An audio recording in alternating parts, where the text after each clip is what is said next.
All right, everyone, this is Tim with your Giants Trade Talk, brought to you by the mighty FanDuel. It's FanDuel.com, the number one sports book in America. Still celebrating the Giants parade, or the Giants parade, the Knicks parade. I'm hoping the Giants are going to have a parade in my Jaxson Dart jersey.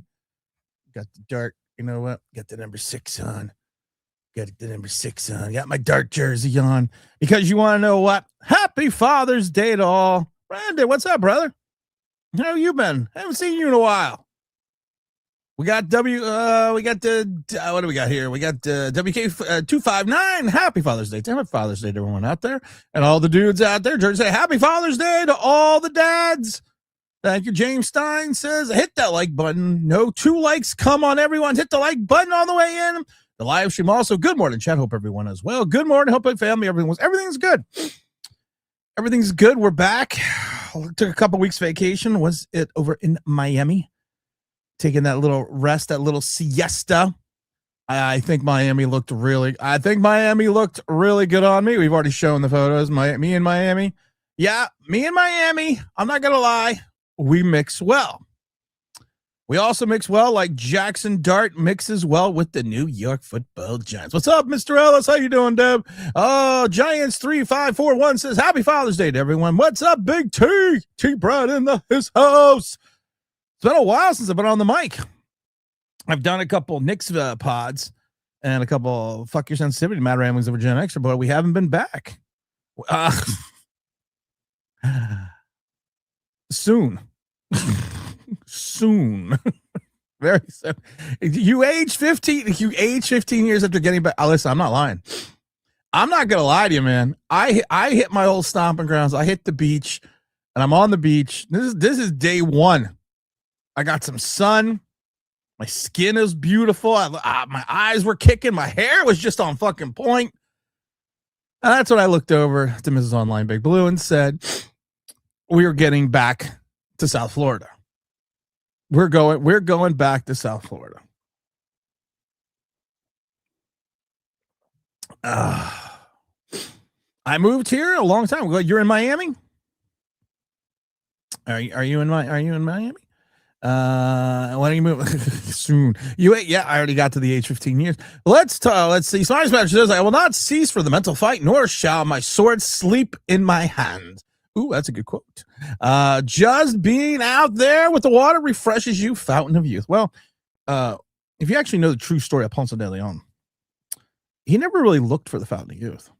It was actually a good documentary about how it was Christopher Columbus and Christopher Columbus's son that set these rumors to basically discredit Ponce de Leon. It goes back to I don't want to get into it. Yeah, I'm pretty close to Orlando. Yeah, my family, we lived close to Orlando for years. Where all the baseball players lived. So and then we moved to New Jersey. I'm from Jersey, but we moved from that back here for going on for like a century. What's the biggest position battle in your opinion? You know what's weird? As we're talking about what the biggest position battle is for the New York Football Giants, I'll tell you, it's not the wide receiver room because we have a plethora of wide receivers. We have too many wide receivers. We have wide receivers out the wazoo. You say I have a plethora of piñatas? And the problem is this. A lot of these wide receivers aren't even going to be here. I love it because I want to talk about Jaxson Dart because there's a lot of misconceptions and misnomers about him that I want to dispel immediately. And I loved it because it was Slider that sent me a video. Slider is smart. He didn't send me a video. He told me that the tennis players over at Fireside Giants were worried about Jaxson Dart's arm strength. And I'm like, we've only been talking about this since the combine. I remember when I told everyone that J.J. McCarthy had an arm like a wet noodle. And I watched the combine. I wasn't watching for accuracy. I wasn't watching for I was watching for velocity, but I wasn't looking for true depth of the passes. I was looking for trajectory. I was looking for torque. I was looking for the ability to harness the energy to get the ball deep. And I watched J.J. McCarthy throw, and I'm like, no. And I remember with Giant fan, well, he's a winner. I was like, no. No. When you need to generate that much torque with your body to get the ball 40 yards in the air, there you are going to have issues throwing the ball deep. Now, when Jaxson Dart was throwing, I said the same thing. I said there is too much torque in his throw. It's almost like he's and I've said it over and over again. It's almost like he's throwing a javelin. And it's that torque that is going to be his downfall in regards to accuracy and his ability to throw deep. Now, again, once I said that, look, the guy over there agrees with me. Once I said that, people were like, no, nothing. And now it's a year later, and people are like, well, he might have some issues with the deep ball, and he might have some problems. Oh, let me just ask you, is my arm straight? Because when I'm my backhand, do I swoop in? Because you don't know anything about fucking football. You just need to take a big tall glass, shut the fuck up, because you don't know anything about football. But my biggest position battle is still going to be the running backs, because you need to find some. I mean, I go running backs, cornerbacks. Because right now, if you think you can go into camp with Cam Scatterbo, Tyrone Tracy, Devin Singletary, Dante Miller, and Eric Gray, and the undrafted free agent, we got a lot of problems there. I don't see a bell cow back. And John Harbaugh has basically come out and said, we need to establish the run. Okay, you got a guy, second-year player, who only rushed for 400 yards in, 7 games, who's coming off a major injury. You got Tyrone Tracy, for some unknown godly reason, only turns on the Jets the last 4 weeks of the season. We have seen 2 seasons of inconsistency because of that. You have Eric Gray, who shouldn't even be on the NFL roster. You got Dante Miller, who can't run. You can only run straight fast, but don't touch him, because then he goes 15 feet the other direction. And you got an undrafted free agent. That's an issue. And then to me, the cornerback room would be the second most interesting position, biggest position value, because of the fact that you have so many guys in that cornerback room that you hope that Denard Wilson can turn around and make something out of. There are so many projects. And I saw someone mention Colton Hood earlier. Colton Hood right now, which is weird to say, Colton Hood at this moment in time might be your only true check in the secondary. The only, if you want to put him in as the backup right corner, or even move him into and play him in the in a nickel position, he's the only true. He's the only one in my mind that has any type of solidification within that secondary, because you have no idea what Paulson Adebo is going to be, because he's now coming off 2 years from that horrific injury. Dante Banks, this is his last hope and his last chance. Corey Black and Art Green were so god awful last year. We won't even get into that. Greg Newsome's completion percentage has been over 80% over the last 2 seasons. Think about that for a second. His completion percentage against has been over 80%, and it's gotten worse the last 2 years. Then you got Rico Payton. Then you got Drew Phillips, who has given up 72 and 76% completion percentage for over 11 yards per attempt. Everyone talking now. People are styling. I love it, because now content creators are finally figuring out what we've been saying for 2 years.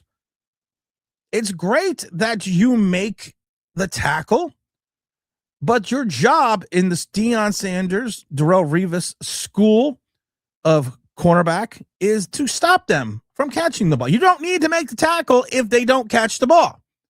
So when you give up 72 and 76% completion percentage against, and give up first 354 yards and I think over 600 yards last year as your playing time increased, that's just terrible. And then you go into the safety position, because Tyler Nubin, God bless Tyler Nubin's soul. God bless Tyler Nubin. Tyler Nubin has the astigmatism of the fact that he was the best safety in that draft. Well, when you are the best piece of shit in the bowl, sometimes it doesn't matter. I'm not calling Tyler Nubin a piece of shit, but he's not a starting safety. I've said this since his rookie season. Thank God Wink Martindale wasn't here, because of the fact that he would have benched him, because he takes no angles. He lets the play get behind him, and the angles that he takes. I've said it before. I'm going to take the $1.98 we raised for the bus ticket for Isaac Yighton, and I'm going to give it to Tyler Newman so he can run down the Staples and buy a fucking protractor and learn angles.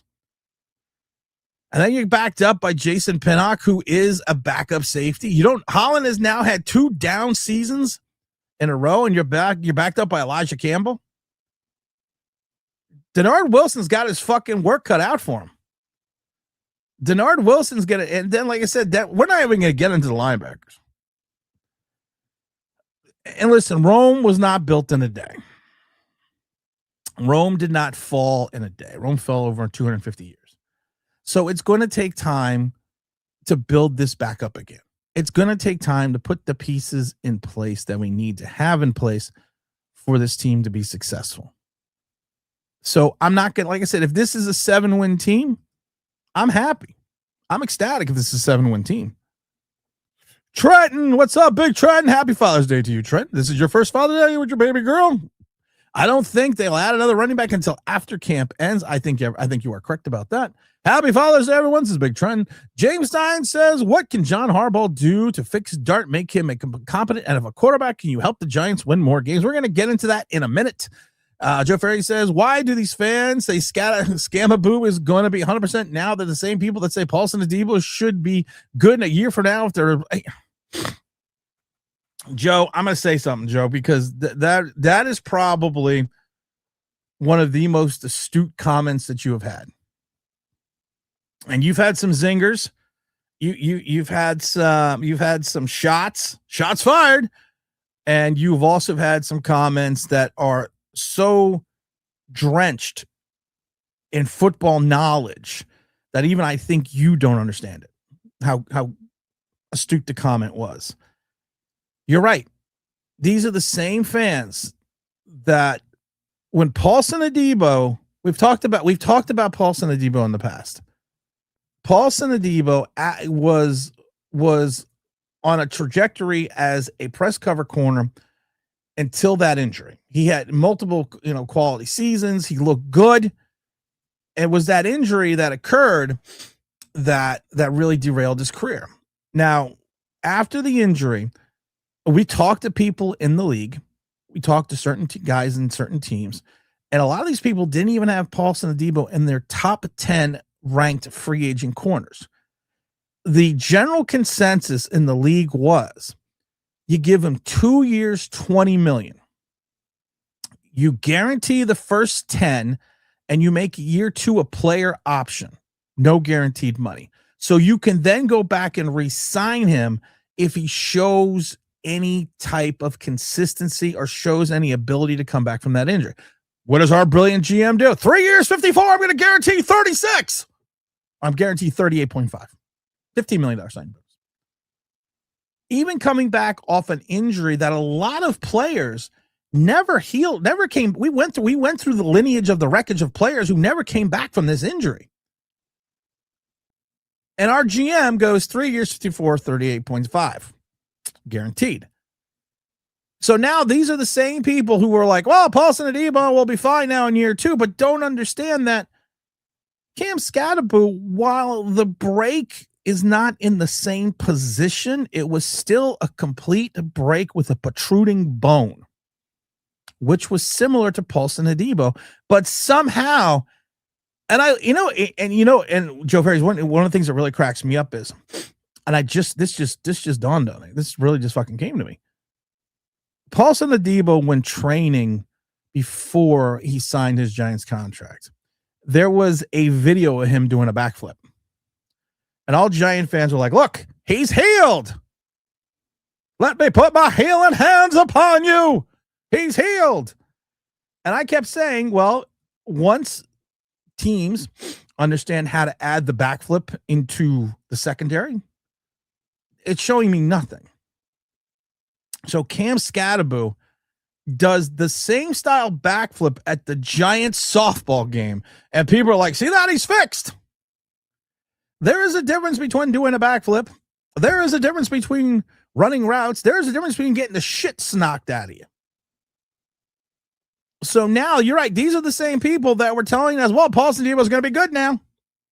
These are the same people who are telling us Cam Scadaboo is going to be 100%. Where within the history of the NFL, it shows that this injury is difficult to come back from. Not impossible, but difficult, and it may take a year. I'm going to get to Jaxson Dart in a minute. What do you think of Jaxson Dart now? I still think Jaxson Dart is the same guy that Jaxson Dart was when he came out of Ole Miss, if you want my honest opinion. I don't see any improvement. I have not seen, and again, but I'm going to tell you what I've seen improvement for in mandatory minicamp, and I'm going to be in Greenbrier, West Virginia. Yes, I'm going to fucking West Virginia. People in West Virginia don't even want to be in West Virginia, and I'm going to West Virginia. I am going to West Virginia. Hold on, I'm going to tell you what dates I'm going. I'm going to be there August 5th, 6th, and 7th. So because they have three consecutive days. They have their training, open practice, and they're free this year. They're always free, but you don't need tickets, but you got to pay for parking. They have July 30th and 31st. I thought that's too much. I don't want to come out just for August 1st, but then they have August 5th, 6th, and 7th. So I'm going to be there August 5th, 6th, and 7th. Going to, the lovely wife is leaving, but she'll be back. But we're gonna go there for those days, and I'm curious to see a lot of things that are going on. But my difference of opinion at Dart is nothing different than it was when we drafted him. And I'm gonna talk about that. McCarthy kind of struck me as a kid that the Giants would gamble. Happy they passed. He did look like a Joe Shane guy. Happy Father's Day. Trenton Newman doesn't have angles because he has no speed. No, he doesn't. I have, outside of a safety who we shall never speak of again, who was here for years, Tyler Newman just does not have the speed to going back to Pop Warner. The first thing and the only thing that they teach you as a safety, not as a strong safety, as a free safety. Strong safety usually play closer to the box. And one thing they teach you is your one rule, and I will never forget this. It was like 8, 9 years old. Your one rule is never let anyone get behind you. And I had, see, he even agrees. I had so many people, and that was your rule. Don't get beat deep. You don't have to take poor tackle angles if you're behind the play. If you're behind the play, if the play's in front of you. So if the play's in because you're behind the play, but if it's in front of you because you're coming the other way, you don't have to worry about taking bad angles. That's the one thing they will tell you. I think we should. I like Nick Chubb. I don't know what's going on with Joe Mixon. There's a lot of guys out there that you could take a OBJ flyer on. These Eagle fans are multiplying, and I don't like it. Trent says, worst safety play I saw last year was Sidney Brown playing cover 2 against George Pickens. You're right. Pizza Parlor alone took 6 weeks. What's up, Big Todd? Fans failed from the free agents as well. Being the best free agent on a position doesn't mean you're the top guy. It just means you're the best within the contract. That's the thing that people don't get. You're right. And that was Tyler Newman. I used to, what's up, Big Greg? I used to laugh with Tyler Newman because Tyler Newman was, I kept hearing, he's the best safety in the draft. Well, it doesn't mean he's a good safety. He means he's the best safety in a poor draft. That was like the Darius Alexander draft. 13 defensive tackles went ahead of Darius Alexander. Why? Because it was a deep defensive tackle draft. Tyler Newman was the first safety off the board in the second round. I don't think another one for a while. I quantify and quantify with the best of them. I will have you know, very astute. Deb says, Giant fans just want the Giants to do what the Patriots did last year. Did the Patriots have more talent than we did to explain their success last year? Yes. Yes. Gerard Mayo, you could say whatever you want about Gerard Mayo, but Gerard Mayo put together a defense. Gerard Mayo was putting together a pretty stout defense. And they just needed a quarterback to solidify the rest. Lots of pipe dream, Deb. That's a perfect storm of free agents, elite prospects, quarterbacks who develop, plus a huge coaching upgrade. Yeah, because there are moments in time, especially with free agency. Dave Gettleman had a Super Bowl team and the Carolina Panthers that went 15-1. Dave Gettleman was never known for picking free agents, but he had a plethora of free agents that year, and most of them were guys that were close to the end of their career who came in and played well during a 15-1 run. But then the key factor that outside the free agency was your young quarterback in Cam Newton. Anything is possible, though. I agree. What's up, Big Greg? Mr. Perry, Joe Ferry's, these fans shaking my head. Paulson Debo and Scattermoon will do the backflips. Yep. Todd Taylor says because backflips are integral plays. They are. Well, JPP just lost his finger, so he can still do a backflip. I don't get it. I don't get it. I don't get it. We're just going to leave that alone. Cam Scattermoon reminds me of those kids I went to school with about the same size too. Was he one of those kids that wore a little helmet and sat on a small bus? I want my giant content creators to be able to do backflips. Well, okay, well, count me out. Or as Hudson would say, yeah, I guess we can count. You count me out, man. You count me out. Well, I guess we'll count you out everything. So his backflip scores at the combine. Yes. Joe Ferries, this is where your coach. Where is your coach? Your spanner? The old folks selling IBM stock. He's on his IBM Selectric. I love Joe Spano. I just laugh that Joe is younger than I am. I don't know where Big Joe is. I haven't been around, so I haven't really got a chance to talk to him. The Knicks win. Big Greg comes home from Sweden next week. The irony is perfect. Irony is pretty ironic. I'm still waiting for my Knicks gear. The Knicks won. I'm in Miami. They win. I'm on my phone 30 seconds later ordering my championship shit from MSG. Because order it from Fanatics, it'll take you forever to get it. You order directly from MSG store, you usually get it pretty quick. But they haven't even shipped anything yet. Big Greg says, go Giants! The IBM stock was a bigger fake than Ramsey Barton's 138 in his first game. Well, Ramsey Barton had that one big game. I think your first start against Carolina Panthers. Dart needs to make big strides this year. If he doesn't, competition has to come in year 3. Dart's mentality is the same.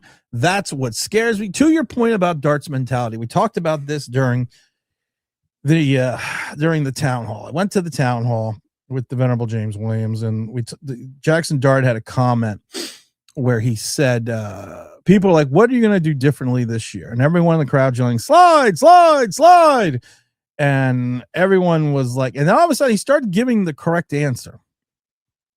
He started giving the answer. Well, if it comes to that situation and I have to have the understanding that, that I have to play every down. I can't just play one down, get a first down. But then I love it because then he goes, but if it comes to getting the first down, I'm probably going to go for it. It's like, motherfucker, did you not learn anything? Greg says Chubb would be great. I think Nick Chubb would be, if you do an OBJ deal, which is a veteran minimum, I like it. Big Greg says, I think if Dart stinks it up, Harbaugh will get his guy next year draft because there's plenty of tape on him now. That's been planned all along. Joe Ferry says sophomore slump coming. I think DCs will find a way to mess him up. I also think we will have the top 10 O-line play to negate it. I'm going to tell you now my opinion on Jaxson Dart. So I'm wearing my Jaxson Dart jersey. I got my Jaxson Dart jersey. Someone sent me a Jaxson Dart jersey because I wouldn't buy a Giants jersey right now. Well, I'm going to get a Reese jersey, but someone sent me a Jaxson Dart jersey. So I'm wearing the Jaxson Dart jersey today. I don't think there's going to be a sophomore slump with Jaxson Dart. Tim, why do you think that? Well, I'm glad you asked. Because Jaxson Dart, in my mind, last year never played in an NFL offense. Jaxson Dart last year was basically told by and asked by the 2 head coaches we had last year who shall be nameless. What are you comfortable doing? What and the fat ball guy even asked him, what plays are you comfortable running? So they basically took pages out of the Lane Kiffin, Ole Miss, USC, University of South Florida playbook and put it in the NFL. And it worked at times. It worked well when it was scripted. The Giants were very proficient the first 12 to 15 plays of the game. And that's usually when they scored because they were all scripted plays.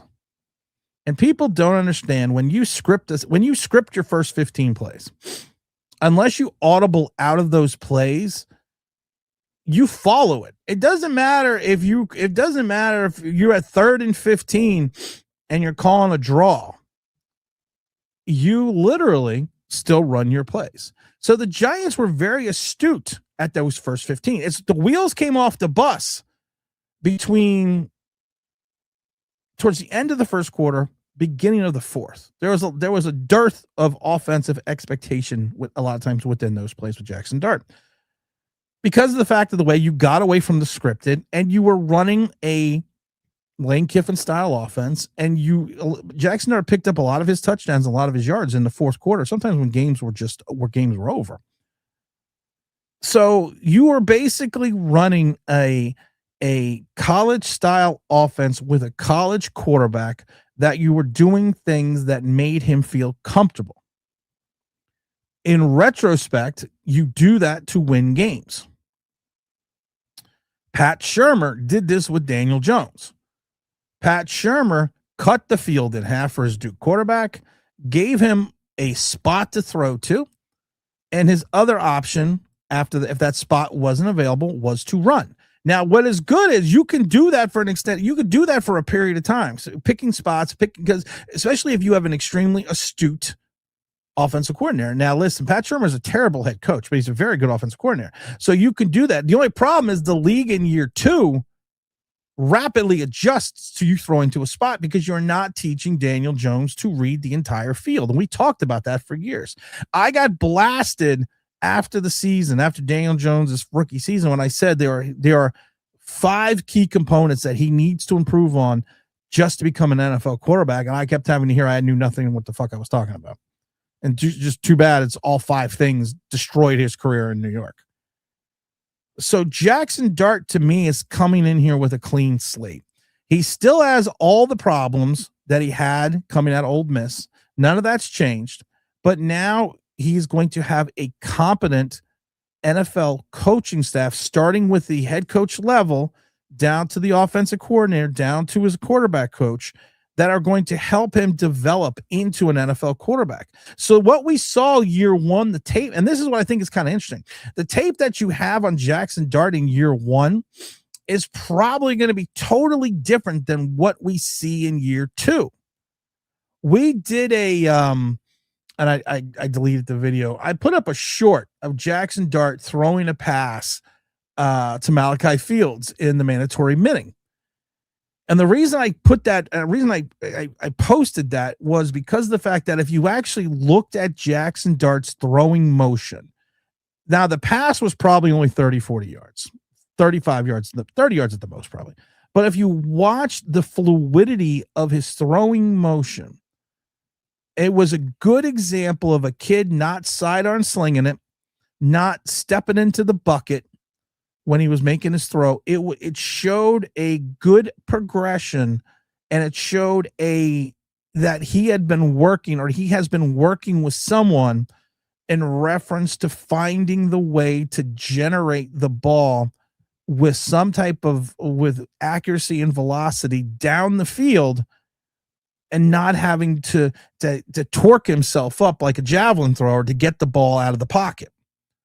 Now, yes, of course, it's against no rush, 100%. But this is the thing that I tell people, and this is people that I try to explain to people, because people listen. I cannot pick an offensive lineman to save my life. I've had so many swings and misses on offensive linemen, but I will tell you this: I have been pretty much right on every quarterback assessment that I have had. And I love it because the only thing that everyone ever blasts me, what about Malik Willis? Well, now he got $54 million and he's now the starter in Miami. And he saved the season of the Green Bay Packers twice because of the fact that he finally got put into a position and he never should have played that first year. Talked about that. It's like I told that if you draft Malik Willis, you draft him as a project, you're not playing him the first 2 years. Jaxson Dart is going to be a different quarterback in the Matt Nagy system. Matt Nagy is smart enough and astute enough at his time as the HC over in Chicago to his time over in Kansas City. And he understands, listen, I know what I have. I have a horizontal quarterback. I have a guy that can play lights out between -2 and 10 to 12 yards. We've shown the charts from last year. Jaxson Dart's completion percentage from that realm is outstanding. We've shown it before. You take a look at it early on. You take a look on it. Take a look at line of scrimmage to 10. You see that's where all the green is. You start going a little bit. You get it deeper into the season as he's throwing more. You could see all the greens and only a couple. You see only 2 whites. And that negative time, the 2 yards behind the line of scrimmage and 10 yards. You can see that. You continuously see my incompletions are all over the 10-yard line. Once again, you can see all my majority of my incompletions are 10 yards and beyond. So you have a guy in Matt Nagy, who we've talked about this before. If you go back and watch the film, he runs a horizontal offense, which switches to vertical once the safety comes up. Now, what happens in that regard is when you're bringing the safety in the box, you can usually probably blow by someone in single coverage. You got one-on-one coverage somewhere. And that's what Jaxson Dart's going to have to find. So when I watched that throw from Malachi Fields, I kind of looked at it in comparison to the ball he threw to Malik Neighbors that ended up Malik Neighbors in the hospital. And I see a different throw. Now, listen, you're going to need to continuously improve with that. It's not something you can all of a sudden overnight just go like, oh, it's all fixed. He's going to have to show a steady progression for all of this throughout the rest of the season. So it's nothing like, it's all of a sudden going to be like, oh, he threw one ball, so he's fixed. No, he's not fixed. But it's going to be a different quarterback. It's going to be a different offense. So if anything, I'm truly not worried about the sophomore slump. I am not worried about his velocity. I am more concerned about him understanding and learning how to play in the Matt Nagy system, which is built for him. For all the fucking morons that are like, this Nagy system is terrible. It's never going to work in New York. It's never going to. No, you fucking idiots. This system is built for Jaxson Dart. Jaxson Dart is a better Mitchell Trubisky. If you take a look at Jaxson Dart and Mitchell Trubisky coming out of college and you read the scouting reports, it's basically the same quarterback. So I think we can all be under agreement that Jaxson Dart is better than Mitchell Trubisky. At least in my mind, we can agree. I hope we can agree with that. So if that's the case, I don't see a sophomore slump because I see a totally different quarterback. I see a guy that is going to come into his own. Now, listen, he's going to have his growing pains because in some ways, this is rookie season 1B. Because to me, 1A last year didn't count because all the two coaches were trying to do was win games. That was their goal and their philosophy to say, look, we're playing a rookie quarterback, but we're he went 4-8. That was their philosophy to win games, not to develop Jaxson Dart to become a better quarterback, but their job was to have him play well enough in what he does well to become someone that can win games for him. So I'm not worried about Jaxson Dart's velocity. I'm not worried about his arm strength. We've talked about it before. Joe Montana coming out of Notre Dame wasn't the strong. He had an above average NFL arm coming out of Notre Dame, but he understood how to play the game. He understood he understood angles with the arm.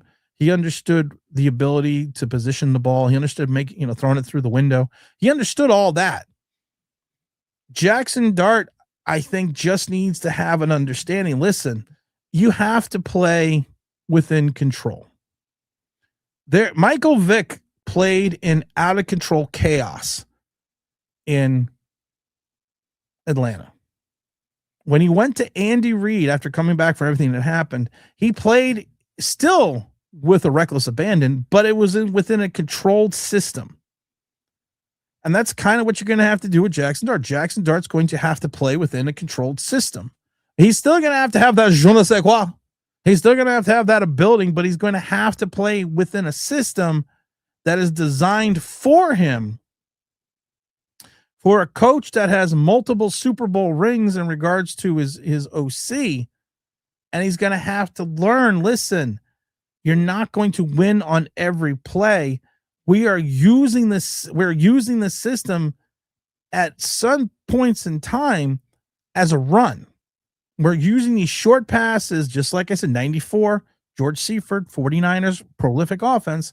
You use the pass as a run. I mean, you may only get 4 yards. Steve Young may only get 4 yards out of the play before he hits Jonathan Taylor or Jerry Rice deep. But he's allowing them to open up a play by almost lulling the defense into a sense of false security. And that's what Jaxson Dart's going to have to do. So that's why I'm not worried this year about Jaxson Dart. And all the morons are all of a sudden like, oh no, these are the same mooches that didn't even want to talk about his arm strength coming out of college. These are the same people when I sat there and looked at the combine and said, I see a javelin thrower. That are like, now they're like, well, he might not have the arm strength. Happy Father's Day, Big Greg. Mr. Perry, yeah, that's what I want. Flores. Well, he's not coming. I don't think Newman can do a backflip. I don't think Newman could do a backflip either. With the new coaching staff, I don't see sophomore slump with Dart. If anything, I see 27 touchdowns and 4 picks. I don't see 27 touchdowns and 4 picks. In this Nagy system, I'm seeing, we can all say that Patrick Mahomes, even right now, is a better quarterback than Jaxson Dart. I think we can safely say that, right? I think we can. His best season under Matt Nagy was in 24, 3,920 yards, 26 touchdowns, and 11 interceptions.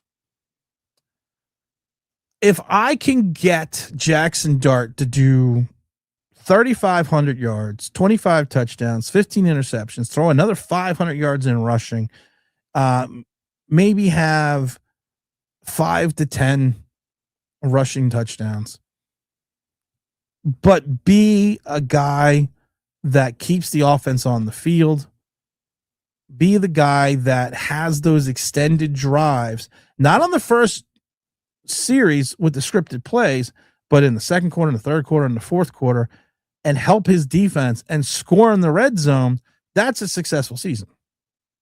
That to me, and I know it's a little, I know, but like I said, you're still going to make mistakes, but the mistakes are going to have to come not at the expense of the defense. So if you're they always say there's no good turnover. There's no good turnover. There are no good but there are some acceptable turnovers. I'm going to give you an example. Let's say it's the second quarter. You take a shot deep and it gets intercepted on your opponent's 5-yard line. That's like a long punt. Acceptable turnover. Not an ideal turnover, but it's an acceptable turnover. Eli Manning used to be the king at times, especially early on in his career, throwing stupid interceptions that he would throw in year 2 that he would then throw again in year 11. And you were just like, what the fuck? Those were unacceptable turnovers. So you're going to have to limit the unacceptable turnovers, become a guy, not a game manager, but a guy who can extend plays, with his legs, who can keep the offense on the field for maybe an average of 6 to 7 plays. And I'm saying 6 to 7 plays. You always want those longer drives, but no 3 and outs. You limit your 3 and outs. And I think he can do it. I think he can do it. Let's see here. I can do a backflip, Joe, and I'm 49. I need to see. I could. You know what? I would think that I give all the credence that Greg could do a backflip at 49. I have no doubt with that with Greg. I had an IBM Selectric. Tim, Jaxson Dart isn't the guy. Draft Mendoza. His injuries, his wide receiver Dart shows up on a MAGA, and now he's wearing his jersey. Has nothing to do with that. That has nothing to do with that. I still think the Giants should have gotten the first overall pick and drafted Mendoza. But Jaxson Dart's your quarterback. So it's like when people used to say I used to pick on Daniel Jones. I'm not picking on Daniel Jones. I was just telling you everything that was wrong. I just literally told you everything that was wrong with Jaxson Dart. But I'm also giving him the benefit of the doubt because of the fact that he was done so dirty and such a disservice in reference to his coaching staff this year that they never developed. I've said this since during the season. Jaxson Dart has never had the ability to develop into an NFL quarterback. And I don't wear any fucking jersey I want. Someone actually was nice enough to send me this jersey, so I'm definitely going to wear it. One thing has nothing to do with the other. And I know you're being sarcastic and I know you're being facetious. But I'm just saying there are certain people that think that way. Not looking at you, that certain giant content creator who doesn't know anything about football. Dude will sacrifice his season in the second quarter of week 4 trying to get a first down on 2nd and 6. That is the problem. No foresight. He talked about that at the town hall, that he has to stay on the field. He did talk about that. And I've talked about that for years. And even, I think it was Bob Papa even brought it up. You know, you can't sacrifice yourself on a 4th and 1 in the first game or the first quarter in October because you're needed through January and hopefully February. The short game is where Dart excels. That's the thing. Dart literally can excel extensively, and we've shown the charts, we've shown the ability. It's when you go deep that things just kind of go off the fucking rails. But you know what never goes off the rails? That's FanDuel, themightyfanduel.com, number 1 sportsbook in America. If we go right now to the Mighty FanDuel and we go check on the NFL odds in reference to the New York Giants making and winning the Super Bowl, the Rams right now are still at plus 550. I can't, you know what, I'd laugh. You have the Seahawks and the Bills at a plus 1,000. Now listen, I understand why the Rams went to plus 550. I get that because of the Myles Garrett thing and everything else, but the Seahawks are still a good team. I probably would have the Seahawks at plus 750. The Giants right now, where were they? They fell behind the Pittsburgh Steelers. Actually, the Giants dropped down again even more, which I find interesting. They were at one point in time tied at plus 6,500 with the Pittsburgh Steelers. The Carolina Panthers have leapfrogged the New York football Giants at plus 7,000. Giants right now at plus 7,500. We talked about the fact that I found it interesting that the Giants actually dropped after they signed dropped 500 plus points after they signed OBJ. You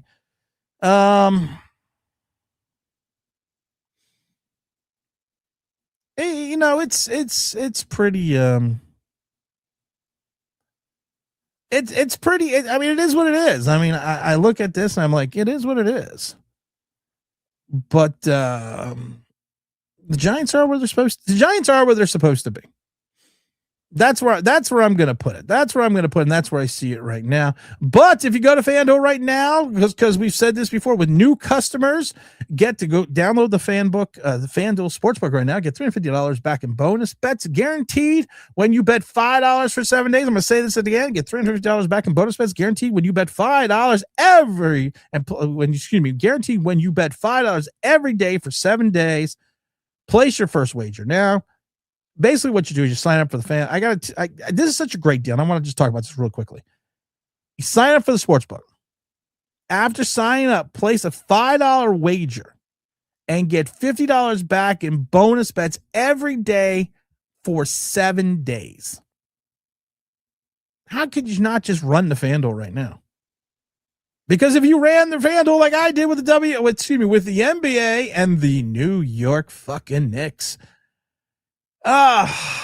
Knicks championship odds right now, 26-27 is plus 800. I would actually take that bet if it was me, because I think that is a good bet. And that $100 wager will get you $800 wins.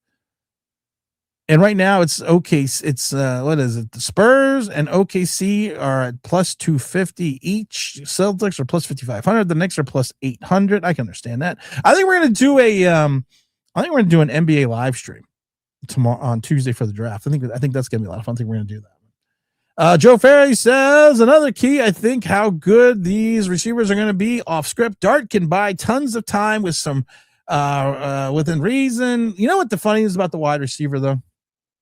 And I'm actually interested that you brought that up, Joe Ferris.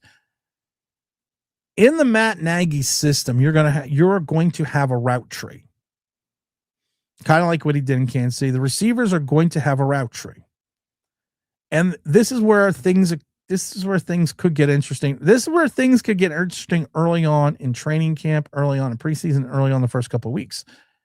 They're going to be able not to deviate from the route tree, but per the coverage in front of them, they are going to be able to shift their routes.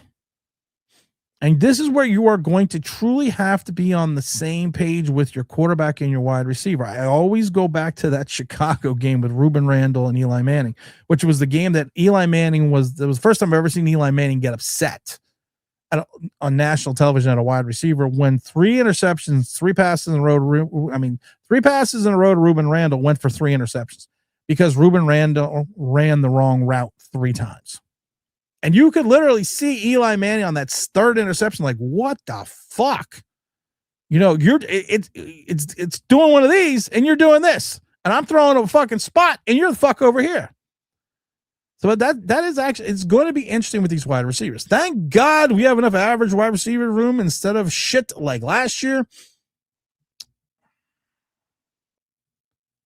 Our wide receiver room is going to be predicated on if and when, and it's not going to be if, but when Malik Neighbors comes back. Malachi Fields is a rookie who's looked good. We all know what Darius Slayton is. We all know what Darnell Mooney is. We all know what Juju Schuster-Smith is, and we all know what Calvin Austin is. So those are your 6. Those to me are your 6 guys. No offense to the wonderful OBJ, but if you can't play special teams, you can't be my 5th or 6th wide receiver. I have no use for you.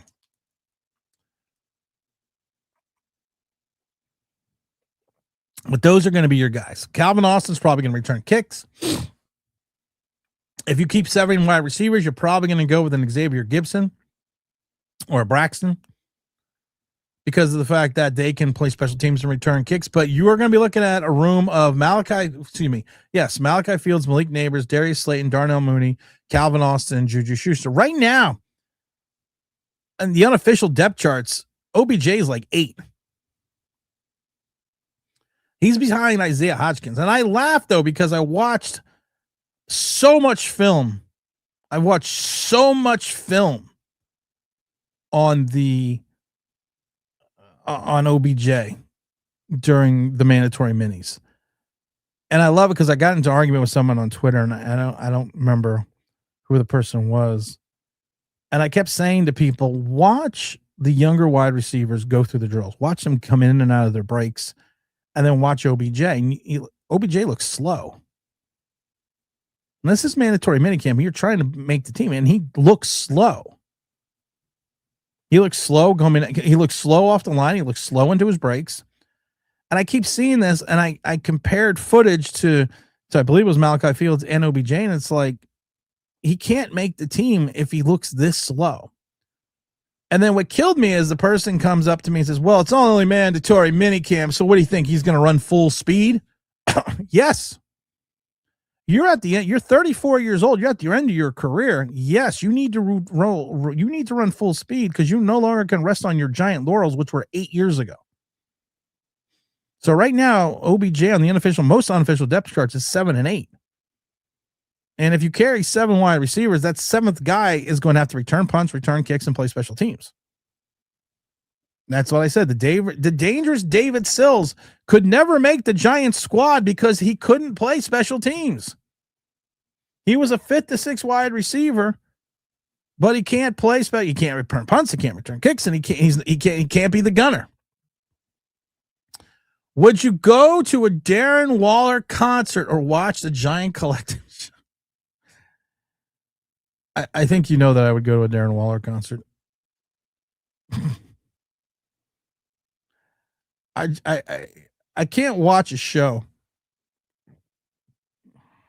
where the people on it for like the last 5 years that I've been doing this have been wrong about everything. Literally wrong about everything. I remember during the 3-win seasons that certain people on that show were convinced Giants were winning 11, 12 games. Same with last year. And then all of a sudden, towards the end of the middle of the season, they're all bashing the team. It's like you're doing that because you want the likes, the clicks, the bleeps, and the bloops. You're not doing it because you're being an astute analyst. I mean, like I said, I always give Bad Dog a pass because Bad Dog always tells you he's a fan. And that's fine. I'm a beat writer. You got someone on that show telling people that she's a beat writer. I still want to know what beat she works for. Beat Street, King of the Beats. We're going to rocking that beat down on your feet. Maybe that's where it is. Because the Beat Street's and the beat's going to come get you. Big Greg says, I'm not a Jaxson believer, but with the coaching staff you assembled, you should see some improvement for him. That said, I still think Harbaugh gets his guy next year after the draft of Jaxson Dart. We all know you want Dante Moore. I don't know if Jaxson Dart's going to succeed.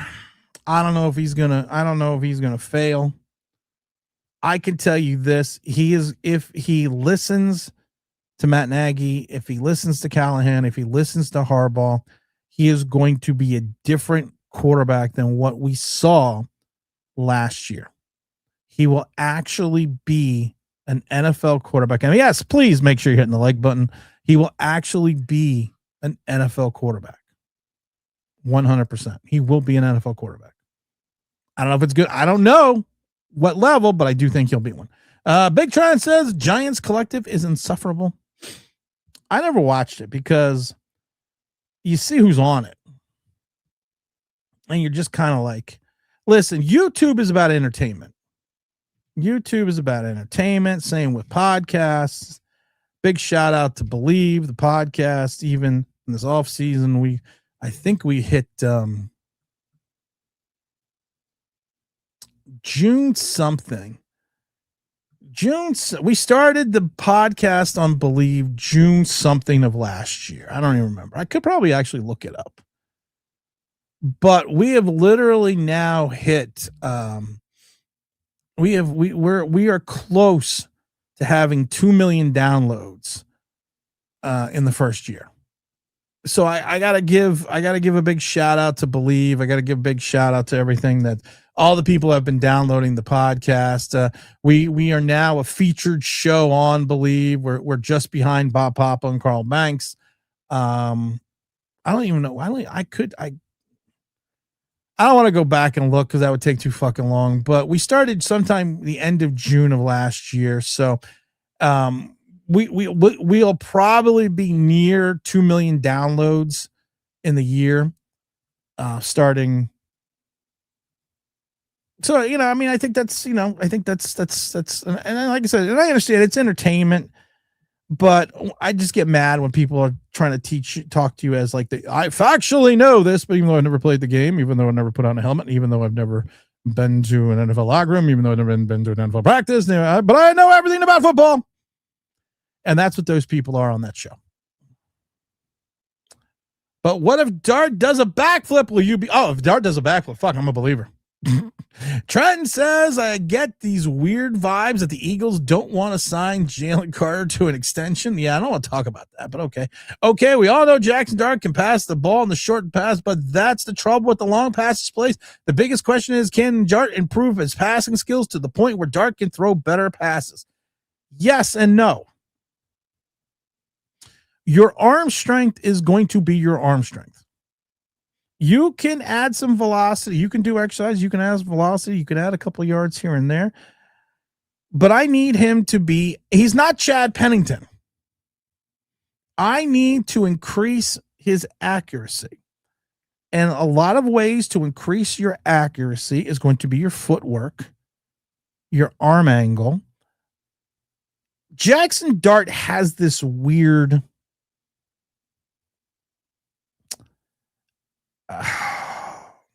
especially when he throws deep. His front foot, we talked about this briefly, but I don't want to get into it too much today. If you watch his front foot is kind of weird. It kind of jets out a little on his deep passes. It kind of does this weird thing. And I mean, I think I need to pull up the videos to give you a better understanding. But the way his footwork is, especially on the deeper passes, it tends for him to have less velocity and accuracy. And he's been throwing this way since Ole Miss. In the video that I posted, you can kind of see. Can I don't think I could do that. I deleted all the fucking. Did I delete all the fucking videos? Hold on. Wait a minute. I don't know if I deleted all the videos. I don't know if I deleted all the videos. I think I did. Oh wait, did I delete this? Is this one of the videos? Oh, hold on. I might actually have the video. I might actually have the video of his throw. Hold on here. I might not have deleted it. Let me see. Oh yeah, I do have it.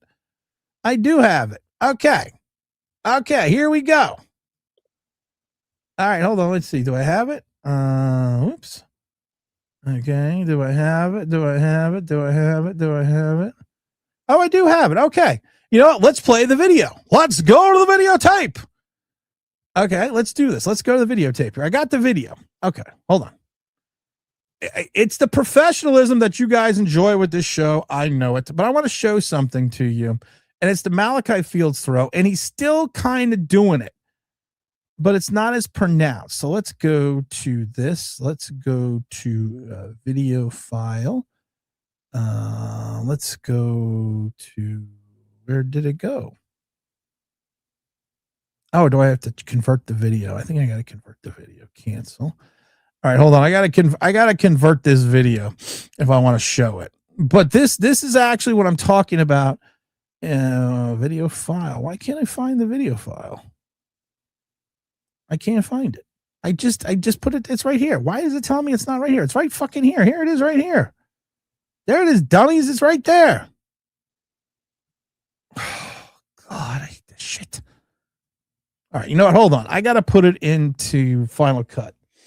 Let me put this into Final Cut, and I will show you what I'm talking about in reference to Jaxson Dart in his throwing motion and a reference to his footwork. And this is going to show you how he can improve. File, new project. We'll call it Dart Toss. And then we'll go here. We'll make it in 1080p so I don't have to process it forever. We'll take this. We'll throw this in here. We'll do this, and we'll do this, and we'll shorten that up here, and we'll do this. Look at this. We're so professional here. Oh, it's the professionalism I know that people just come back from. Dart Toss. Here we go. Then we'll go. Oh, it's only 44 megs. Okay, here we go. We'll go to down. We'll go to there. We'll save to that. And we'll process the file using Final Cut Pro Final Cut Pro. And the file has been processed. Okay, now if this doesn't work, I'm going to just fucking be upset. Video file. Oh, here we go. All right, here we go. Here's the Dart Toss. You ready? Okay, now watch. That's the Malachi Fields throw. Now watch Dart's left foot. Watch Dart's left foot right there. You see, here it comes on his first throw. There you go. You see how his left foot still kind of points way too much outward. Now we're gonna go back and let's see if we can go back and watch that again. I'm gonna try to pause it for you. Now here we go. We're gonna play this. Here we go. Now, right there. There's a good wait. There we go. We gotta go back. That's a great example right there. Here, hold on. So it's a good throw. He stepped into it nice, but now take a look and now watch his pigeon-toed foot. All right, hold on. Right there. You see that front foot? You see that front foot, how in some ways it's almost parallel to the throw? That's going to cause problems with his accuracy, and that's going to cause problems with some of his other, some of his deep passes. Now that it's not as pronounced as it was last year, but you can see it. It's almost like if you take a look at the ball, it's almost like he's pointing his toe at the direction that he's throwing. We're gonna talk about that. We're gonna talk about that a little bit more. Greg says Dart will throw surprise bombs every once in a while. He will. Sign on trend. Let's see the hair. Dart's arm. I do think Dart's arm is good enough. I totally agree. I would like to see him do a better job leading the wide receivers. Also like to see him bring back the shoulder throw. Again, that's going to be if you can work on the accuracy on his deep ball. That's going to be full force. Especially with the system, I agree. Let's hope he can keep his head in one piece. Let's hope he can keep it. Yes, exactly. I'm getting an Eagles jersey for Father's Day. I'm getting here Tuesday. Give my wife a list of players to choose from. So you don't know which one your wife is sending you. Hopefully she got your Jaxson Dart jersey. Joe Montana stood his ass in the pocket and the 3-ball. He did. But they're different. But Joe, it's funny with Joe Montana. People forget Joe had some wheels early on his career. I also hope he learns how to slide. Tim's on fire today. I am in fuego today. He also has Bill Callahan work with that. Brian Callahan. That's what I said. He's got a good staff. Damn, Trenton, Bummer Trenton, did you actually get a jersey for Father's Day or a random jersey in June? Be nice. I have a Cooper DeJean jersey. I like Cooper DeJean. I had a Cooper DeJean jersey because someone I used to play with. That's what she said. Actually said, it was funny. One day we're watching Cooper DeJean. He goes, Cooper DeJean reminds me of you, but a lot more talent. So he got me a Cooper DeJean jersey. Let's see here. Montana made a living throwing short passes, turning the big gains thanks to his wide receivers. You're right. Thanks to, plus don't forget, what's his name? Brent Clark and, Roger Craig and, some of the other tight ends and running backs he had. Let's see here. Trenton has been diagnosed with Stockholm Syndrome. Yeah, he probably has. As a queer man, I think Jaxson Dart is going to be a pro bowler very soon. As a straight man, I don't think he is. But as a straight man, I can tell you that I think that he is going to be. I think you can win. Okay, how to phrase this the right way?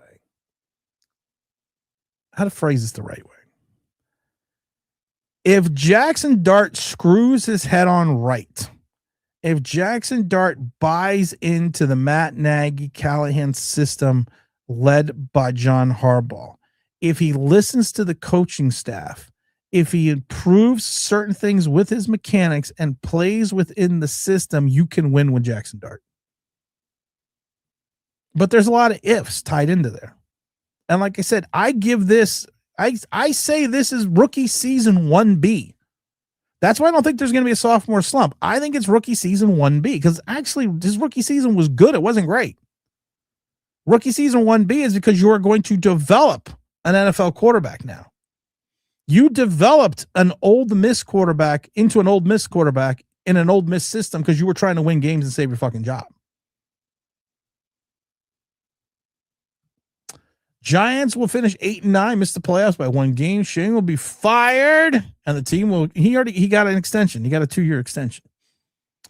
Where did we hear that he was getting a 2-year extension? I forget. Who told us this? Who told us that we were going to extend him months ago? And everyone said I was stupid. I don't remember. It was me, motherfuckers. The only way OBJ makes his team is a practice squad and maybe gets called up only if the starters get hurt. I actually think that's the way we go. Big James wins. James, are you going to the Shamit party?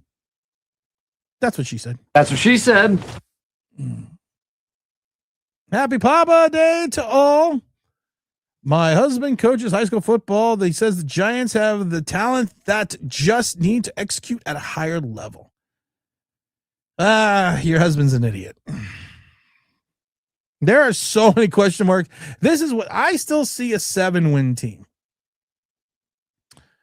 I see a team that is closer to a 7-win team. Than to a 4-win team.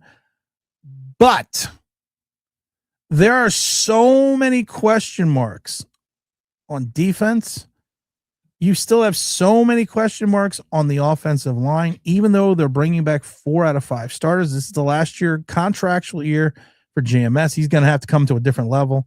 This is the last year with John Runyon. John Runyon is an average pass blocker, but he's terrible as a run blocker. You got a rookie over at the right tackle position. You got Jermaine Illuminor, who is not a great run blocker as well, but is a good pass blocker. And you have to hope that he continues what he does. And Andrew Thomas needs to stay healthy. And that, to me, is one of the strengths of the team, but there's still 4 question marks. The same with the defensive line. You have a good lineage of players in regards to Brian Burns. Well, really just in regards to Brian Burns. Because Kayvon Thibodeau to me is a question mark. Abdul Carter is a question mark. Reese to me is a linebacker. Darius Alexander is a pass rushing defensive tackle who can't play the run. Thank God you got DJ Reader, but there's still a lot of questions. And you also have a lot of guys that you want to play. Tell me you're going to play them as linebacker who have no business playing. Abdul Carter has no business playing linebacker. He had no business playing linebacker in college, which is why he was moved his sophomore season to the defensive line, because he had a 24.9% missed tackle percentage that year. His total amount of tackles as a starter for 2 seasons did not equal Micah Parsons' 1 season as a freshman when he never even started a game. Micah Parsons had more tackles and didn't even start a single game his freshman year compared to 2 seasons to Abdul Carter. So you're going to have to hope to God Abdul Carter figures something out quickly. What's up, Big James? If Dart plays like Brunson, then we'll be fine. If Dart plays like Brunson, we won't be fine because they play 2 different sports. Hey-oh, if you're still streaming when I'm done with church at noon, have me on. Now, we're not going to go that long today. That's what she said. Only because of the fact that it's Father's Day. Did you get your Knicks commemorative waste paper basket yet?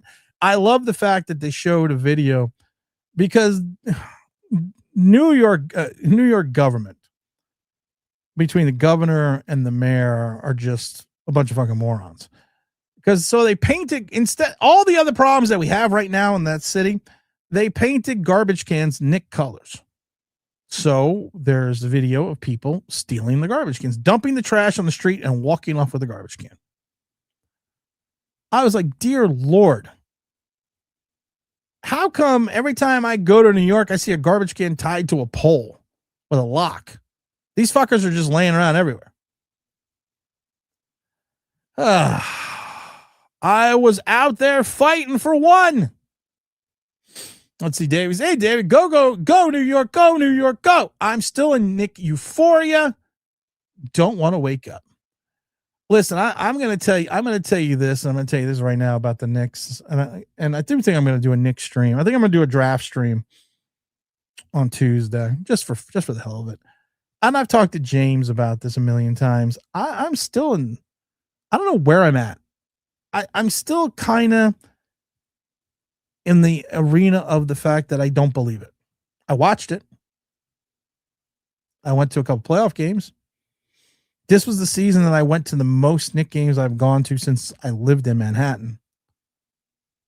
And I'm still, I don't want to say I'm numb, but I've kind of reached a point where I'm just like, I watched the parade. I'm still waiting to wake up. I think as a Knicks fan, and like I said, I still have nightmares of Charles Smith missing twice 2 feet away from the basket, a foot away from the basket. I still have nightmares about that. I still have nightmares about that John Starks game. I still have nightmares on that 4-1 loss to San Antonio. I still have nightmares about those things. So when you have something like this, and like I said, I can really say I was a Knicks fan. I mean, I went to Knicks games in like 81, but I can really say I was a Knicks fan in like 83 because of Bernard King. And I still just don't, I see the parade, I see the pictures, I see everything. And I've done a whole bunch of Knicks Unleashed, which have been great. The podcast, if you haven't go that, check that out. And it's just one of those things that I'm just waiting for. It's like, I'm just waiting. I'm waiting for someone to say, psych. But the New York Knicks are the fucking NBA champions. I don't know. Even my wife is like, you just don't seem like this is real. I'm like, I don't. I don't know. And I don't want to wake up. Because this is something, and I've said this before, it's like my father when the Giants in 86, when we went to the game in Pasadena, was actually 87. And I always tell the story that I was watching my father cry in the stands because he's been a Giant fan since the 50s. And, I got emotional when the Knicks won. And now I understand why. All these years later, I understand why. Trent says, Tim, Chinese water torture watching Giants Collective just for one whole episode. I give you $1 million if you did that. Wearing my Temu unlaced Brunson shirt. Nothing wrong. Hit that like button. Good morning, James Williams. About those Knicks, man, I enjoy the playoff run. Harbaugh said Neighbors and 4 or 5 more. They're going 6. The Giants depth chart will be 6. It's going to be Neighbors, Slayton, Calvin Austin, Malachi Fields, Darnell Mooney, and Juju Schuster-Smith, depending on injuries. That's what it's going to be. I'm still hearing reports that he is not going to be on the field till like week 3. Malik Neighbors. We did a video about that. I'm still hearing reports on that.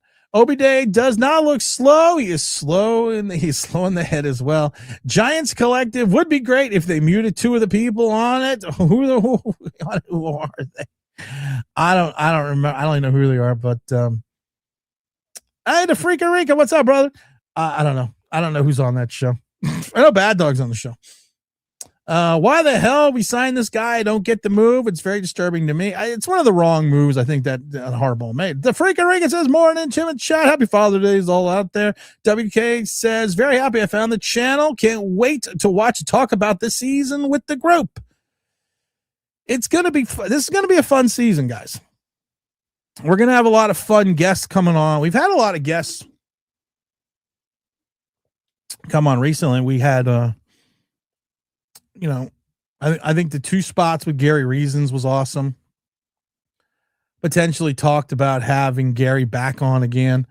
I just think we'll have Gary back on again once we get a little bit closer to, when we get a little bit closer to the season. Of course, we had license plate guy on. We had Sean Salisbury on. John McClain came on. Not John McClain from Die Hard. John McClain, the Hall of Fame NFL writer. We had Gary Myers on. We had what's his name? We had Emery Smith. Emery Smith was on, of course. We had Carl Banks on recently. We had we had a lot of good people. I love the Amon Green interview. I think the Amon Green interview was one of those interviews. Cause I laughed with Amon Green because he didn't want to leave. He blew us off. The motherfucker blew us off. And then all of a sudden I get him on. He doesn't want to fucking leave. I'm late picking up my kid because I can't get Amon Green off the phone. We're probably going to try to have Judy Batista back on like we did. We're going to have, I know we already talked about having Howard Eskin back on, the Philadelphia legend. He'll be coming back on sometime this season as well. So make sure you stay tuned for that. So that's going to be a lot of fun as well. Smiley says, I couldn't care less about the Bush League content creators. What bugs me though is the weak or the actual beat writers are. No, I agree with that. And says, Tim, will you be moving to Miami, Florida full time or at least for most of the year? Oh, just look how happy I was. I was so happy. My hair was, even with the fucking humidity, my hair was awesome. No, I'm going to Miami. I'm moving to South Florida. I'm moving back to South Florida. The wife and I have made the executive decision that we are moving back to South Florida. Good morning, Tim. It's morning, and it's you know what? That I'm late getting in the chat. Can you behold said Godfather of New York Giants football, Tim? Thank you. I appreciate that. Mr. Perry says, I'm saying he has 2 left. You're saying he has 2 left feet. I'm not saying he's got 2 left feet. All I'm saying is his throwing motion since the combine, where I kept telling people he's throwing it like he's throwing the fucking javelin. Just the video I showed you, go back and just watch his footwork and tell me what's wrong. Tell me what's wrong with that front foot. I went from an IBM Selectric to a Commodore 64. You went up big time. Yep, I see it. The M5 computer is fucking with you again. I don't know. I don't know if I have the M4 or the M5 chip. I have the Apple Studio, the professional thing, one. Because I do a lot of video editing and other stuff on the side. And I think it's the M4 chip I have, or maybe it is the M. No, this is the new ones. I think it's the M5 chip. Dart almost doesn't like a jump when he does those long. He does. It's almost like he's throwing a jump, but you got to watch that front foot. We just played the video. It says it's like he's putting too much effort to his throw the ball. That's why he doesn't have enough arm strength. To your point, James Williams, come on. Come on and say hi for Father's Day, James Williams. Because I gotta talk to you about Landry Shamet. I'll put the link in the chat, James. There's the link in the chat, James. You got to come on so I can talk about Landry Shamet. Well, if Dart doesn't work out with Brunson, he'll have the perfect footwork. If he does work out for Brunson. James Williams and I have decided, as you're hitting the like button, that everything from now on is going to be Nick related. And I laughed though, because James and I even said we're going to be we could be in the midst of a horrific Giant season. The Giants could be like 2-9, and Jaxson Dart could be throwing like 15 interceptions. And I told James, I'm going to look back at him and say, do you remember that Landry Shamet 3 in the playoffs against Cleveland? Oh wait, there's a football game going on? No, I'm still in Nick euphoria. WK says, what does it mean a queer man have anything to do with a comment trying to gaslight people? Well, it doesn't matter. See, WK, this is what you do though. You just kind of go with it. It's even worse. I've told my wife this, and I told my family this for a while now. I am taking my talent to South Beach. Joe Ferry's with the net. Joe Ferry's, you're on fucking fire today. I told I told the worst thing you can do when someone makes a comment like that is something stupid. You just keep plowing through like you never even heard it, or you just make a joke out of it. Doesn't mean he can't get fired. Shame has everyone else left to scapegoat. You're right. It doesn't mean Joe Shane can get fired, but it means Joe just doesn't have the control. If my grandmother had wheels, she'd be a wagon. Hey-o. Davey says, I don't think they are re-signing Shamet or Robinson, but I love Robinson's truck. Mitchell Robinson's probably not coming back because James Dolan already came out and said that he's not going into the second apron. Second apron to me is so fucking stupid. That whole, and I understand why they did in the CBA, but it's so fucking stupid because even if you signed Mitchell Robinson to his current level contract, the Knicks would be penalized like $250 million. They freeze your draft picks. They freeze your exemptions. It's just so fucking stupid. Landry Shamet, I talked to James about this. I don't think Landry Shamet, if you take a look at his career, I'm going back to Brooklyn, he's never had the same success and importance as he does to this team. There are plenty of role players that went out and got big money someplace else and just flamed out with their new teams because their level of importance to those new teams never equaled the importance to their former team. And I think that's going to be, I do think that's going to be Landry Shamet. Gay husband is a football coach. This guy is totally trolling me this morning. No, that would just be losing Hartenstein all over again. Hartenstein, and if you look at the contract that Hartenstein got, Mitchell Robinson is probably going to get. It says here you blocked me from entering the studio. I didn't block you from entering the studio.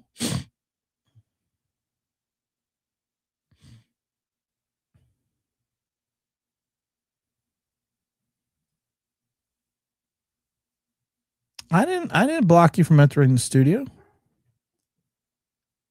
I wouldn't even know how to do that. Let me try sending it from my iPhone. Copy. Let me try sending it from my iPhone. Let me try texting it to you and see if it works that way. What did you do, James? James got banned? All right, I'm going to send it. Where's my phone? I'm going to send it to you, James, from my iPhone. Let me send it to you from my iPhone here.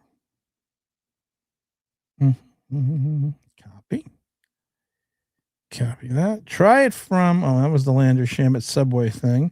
I sent James a picture of Landry Shamet being incognito. All right, I just sent it to you from my iPhone. Try from. I just texted it to you. See, maybe that works because I don't know. I don't. How would you even do that? How would I even block you from being people, notes, widgets? Is there a list or something? What is this? What is this? Guests can stream from their own desk. Guests can stream this from their own. Welcome brand guests from there. Instructions from guests. I don't know, James. Did you do something? Did you got yourself kicked out? Settings. What about settings? Guests. Here we go. Guests. Okay, try it now, James. Okay, James, you should be good. You should be good now. Give it like a minute and try it now. I had a button on that for some reason would not allow guests to come on the show. So now you should be good. I had turned off allow guests. Why? I do not know. Now I got it to work. See, it's modern technology. Let's see what the venerable James Williams is doing. What are we drinking this morning? Cognac. Cognac this morning. It's Nick. Is it Nick Cognac? It is. Is it the Brunson brand? It's Bridges brand. It's the Bridges brand cognac coming to you live from the James Williams Studios. Are you going to the Shamet signing? No. I went to the parade. What do you mean no? I went to the parade. But your fucking boy is going to be right near you. I went to the parade. You could go tell Landry Shamet, don't leave the Knicks. Sure, if I beat out all the other suburban Long Island dads who probably are already lined up at the mall on Father's Day. No, I'm smarter than that. You are smarter than that. You are smarter than that. That I have to. I would love to talk football with Josh Hart and Brunson on their podcast. I don't think they are. I don't think. I love this comment by Joe Ferris. Tim is. I am taking my talents to South Beach. I'm not gonna lie. I am taking the talents to the. I love Joe Ferry says Tim said the Goofballs can't get sponsors due to lack of talent, so he can take his talents to South Beach if he has not. Listen, for some reasons, I always yes, I did say that about the Goofballs. Yeah, it's like saying water's wet and the sky's blue. I was gonna say, is the sky still blue? Sky still blue? Oh, it is. And listen, they have an audience. They have this, but I don't know. I was on. You know what? Don't fucking ask me an honest question. Hey, listen. There are people who dress up as Muppets and hang out in the park that have an audience. So everybody has an audience somewhere. You know what the worst thing is now that I think about it? No, I am kind of a dick. I actually said it to them. Oh. I actually said it when he came on the show. Yeah, but at least you said it to their face, so then it's good now. So does anyone really care about the Giants?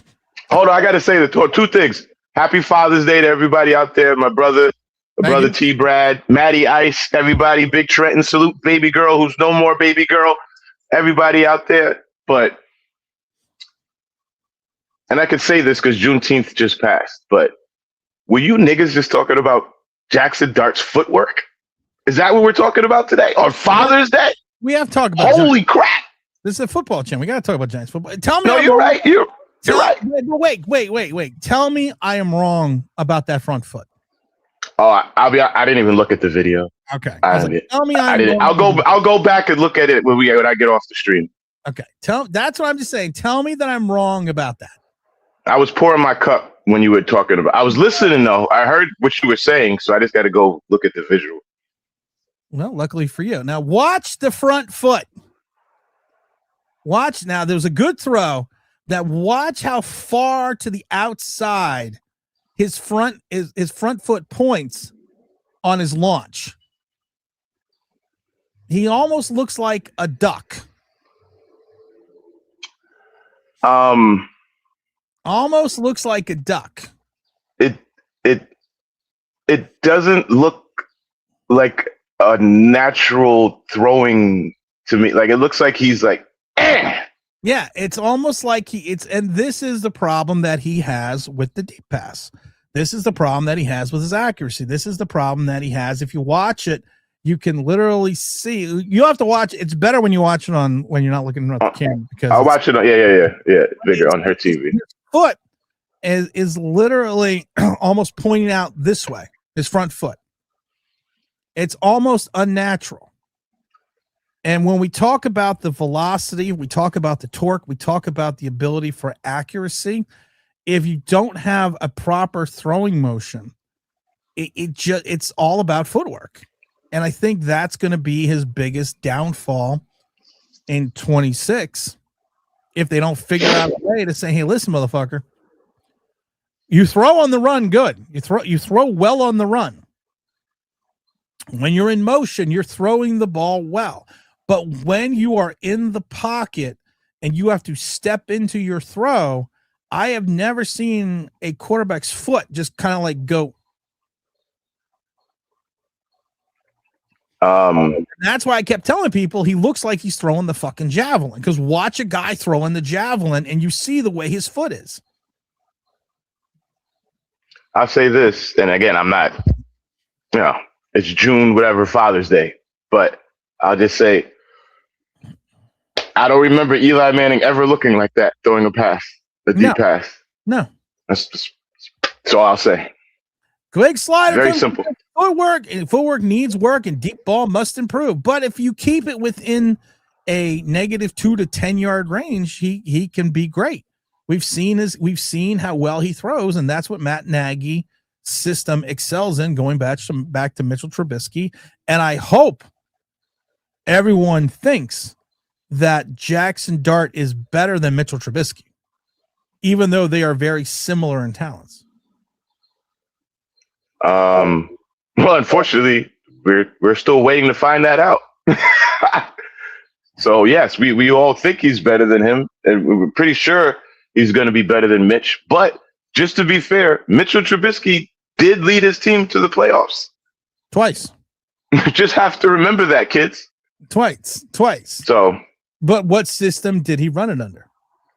The Nagy. The Nagy system. Nagy. To getting something that's getting to important things here, because we got to get to important stuff here. You know what's really weird though, and no one's talking about this about Mitchell Trubisky. Jaxson Dart was 4-8 last year, his rookie season, correct? Do you know what Mitchell Trubisky? Do you know what Mitchell Trubisky's record was his rookie season? 500. 4-8. Oh.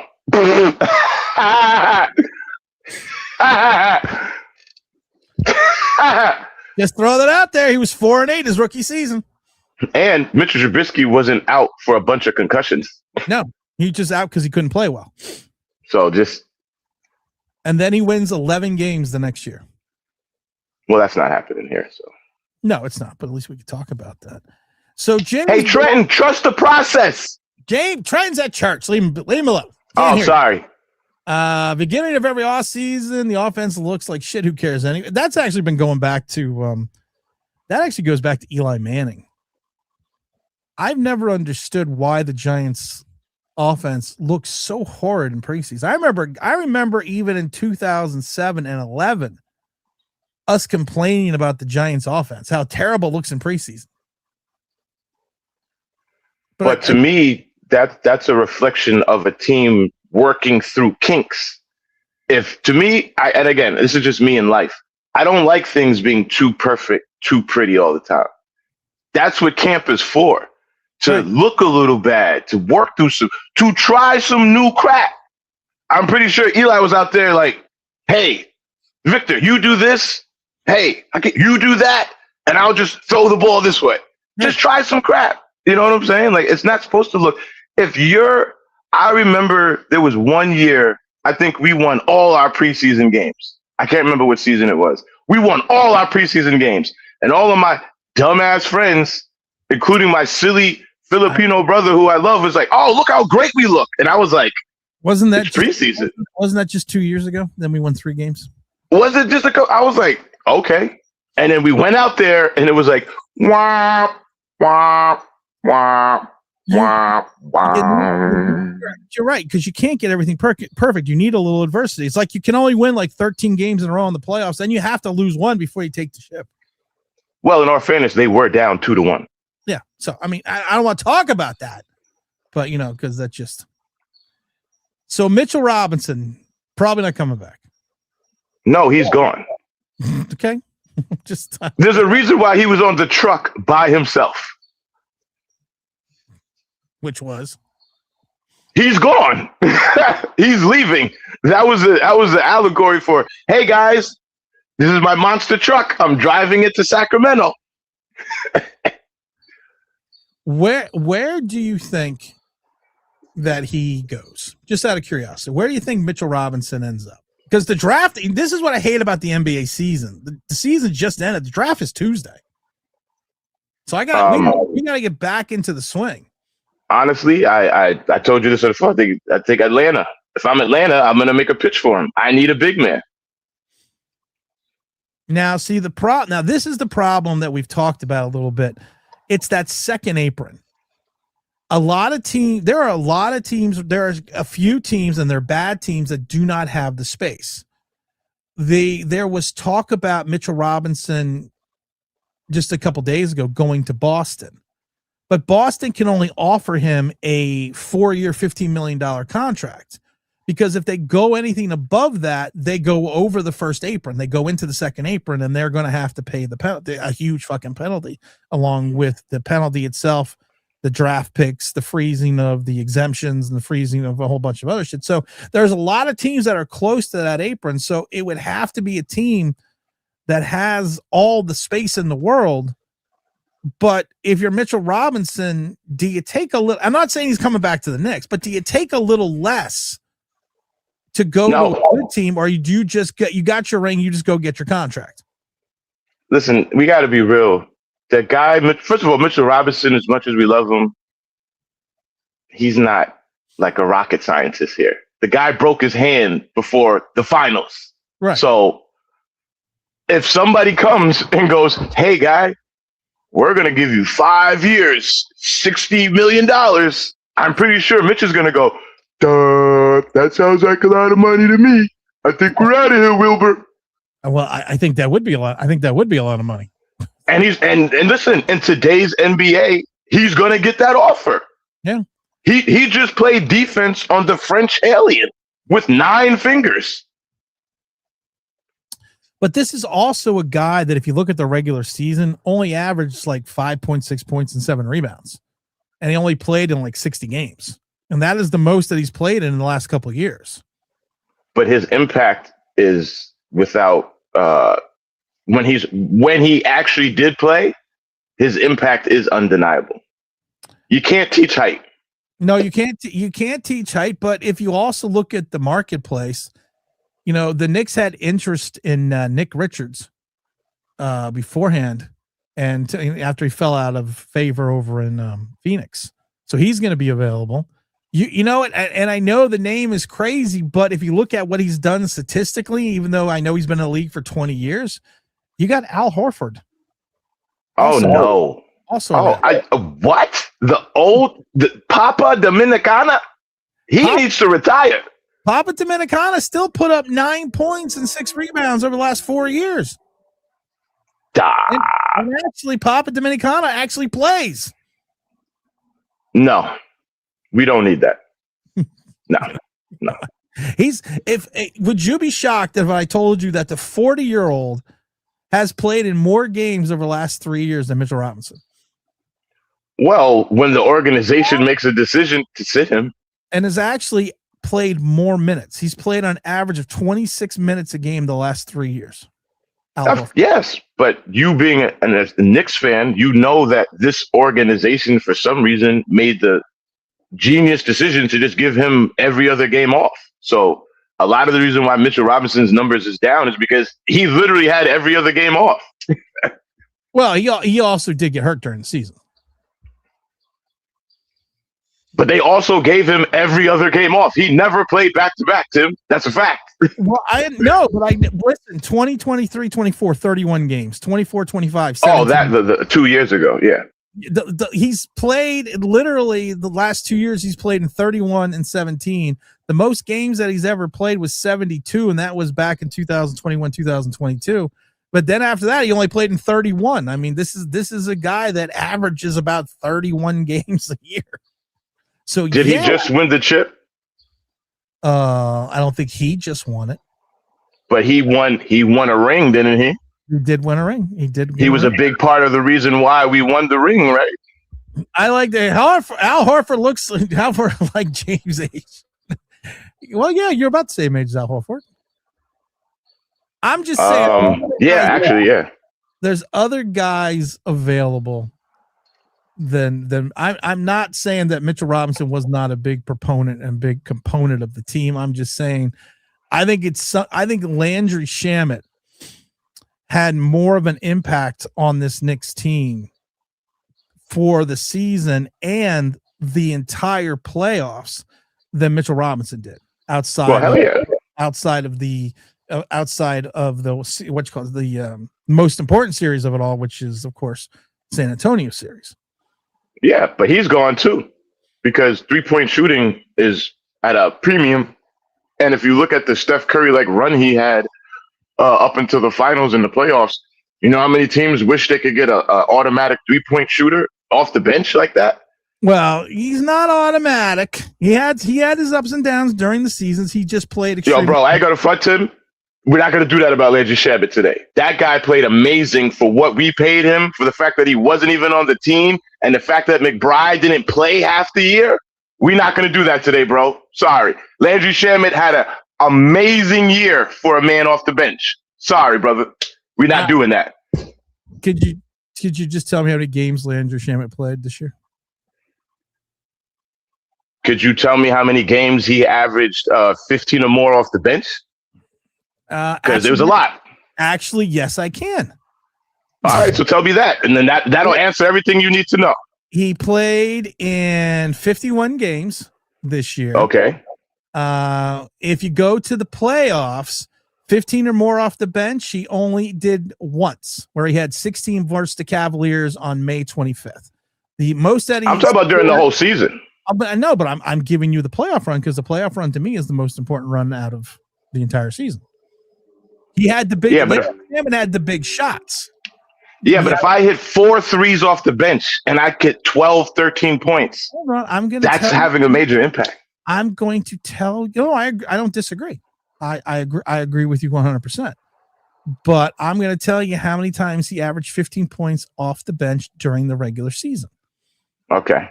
All right. Here we go. I would have to go back to let's see. I love the advanced stats. In the month of November, he averaged 6.5.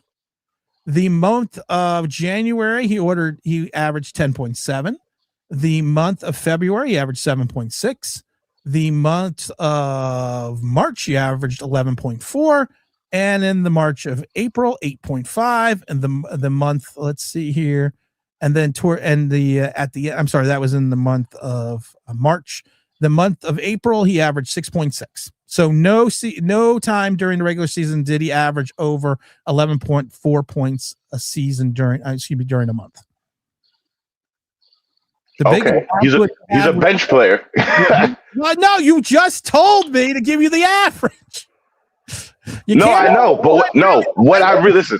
We can't find those numbers right now, but what I was really saying is how many games did he have 15 or more off the bench? Because there was a few games. There was one game he had 30. I could tell he had 36. I can tell you that right now how many times he had 15 or more off the bench because they have that stat as well. Hold on. They do. Oh, thank you, ChatGPT. Actually, it's ESPN.com. Oh, thank you, ESPN.com. He had 9 games where he had 15 points or more off the bench out of 51. That's like, so basically 10 out of 50. Well, 9. And I'm giving you a high 3-point percentage. 9 out of 51. Sure. 10 out of 50. Sure. That's what he did. Off the bench? Off the bench. That's what he did. The stats are right here. No, I'm just saying to you, you're talking, this guy's off the bench. He's not a starter. If a guy off the bench is giving you that, plus he's giving you high 3-point efficiency,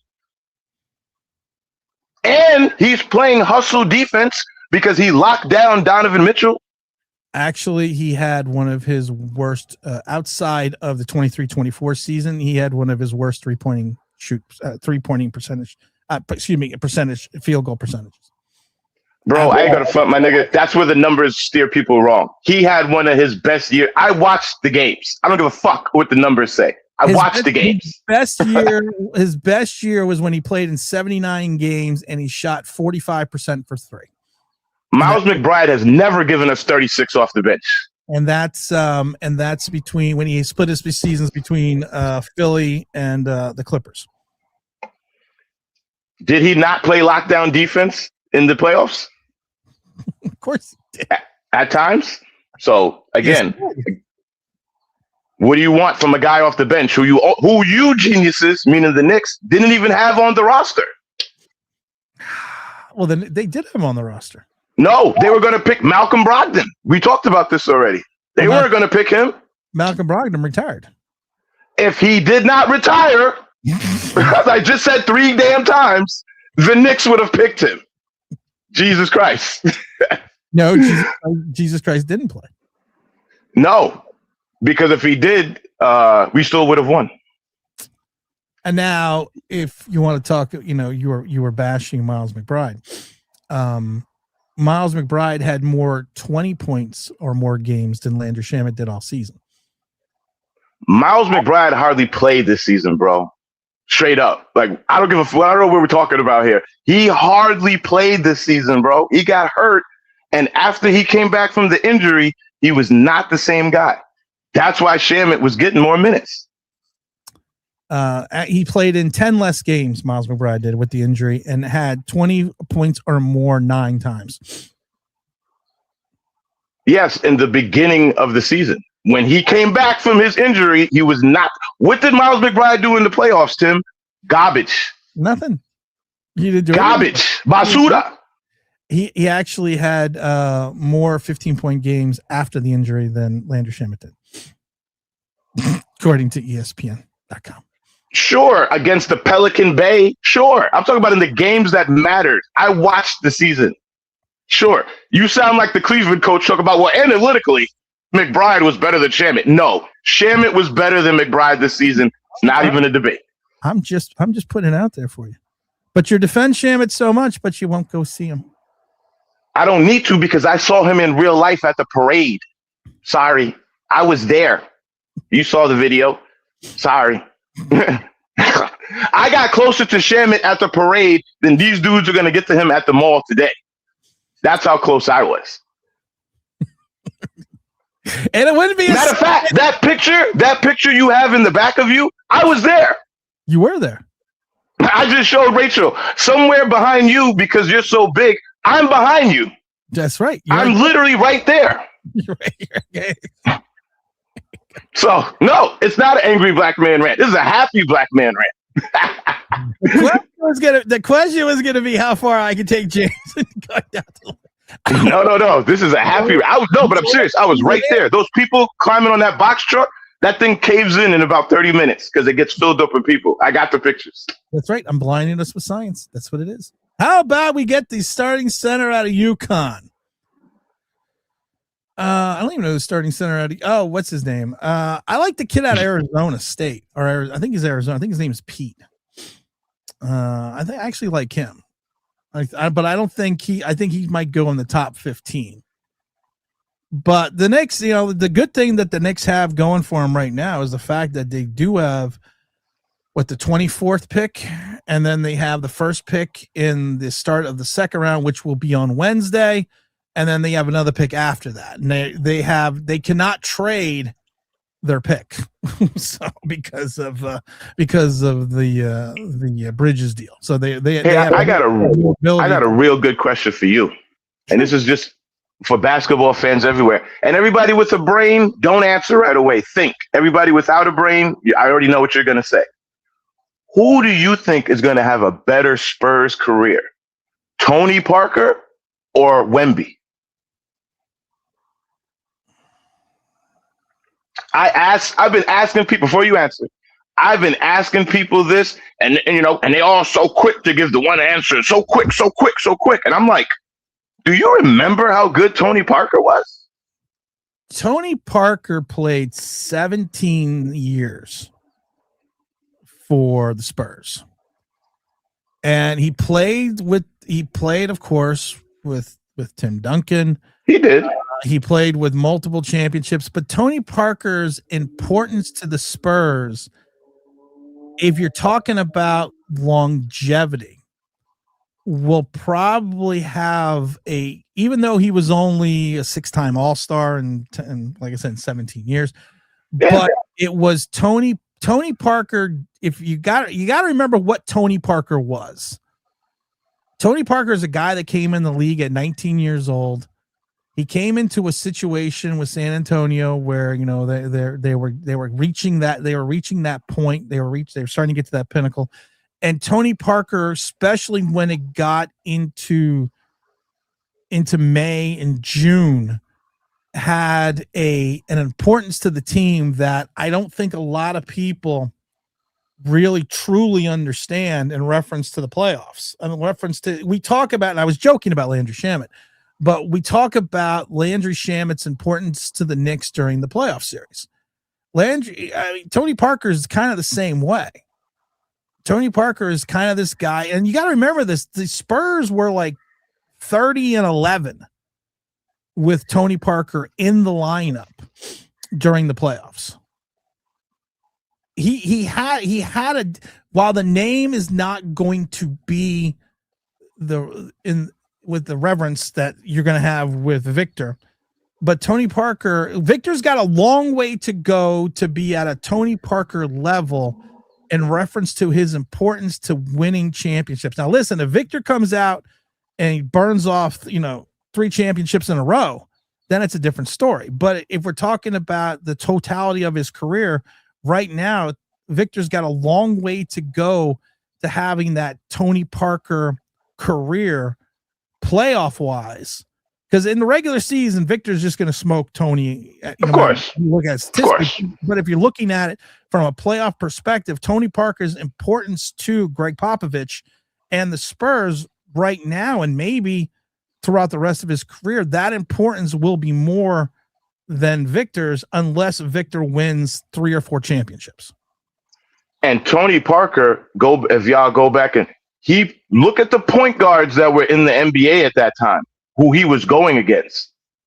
Big talent. Every CP3, Steve Nash, he's going against Victor Wembanyama. For all the hype he gets, he's not going to have to go against really great centers every night.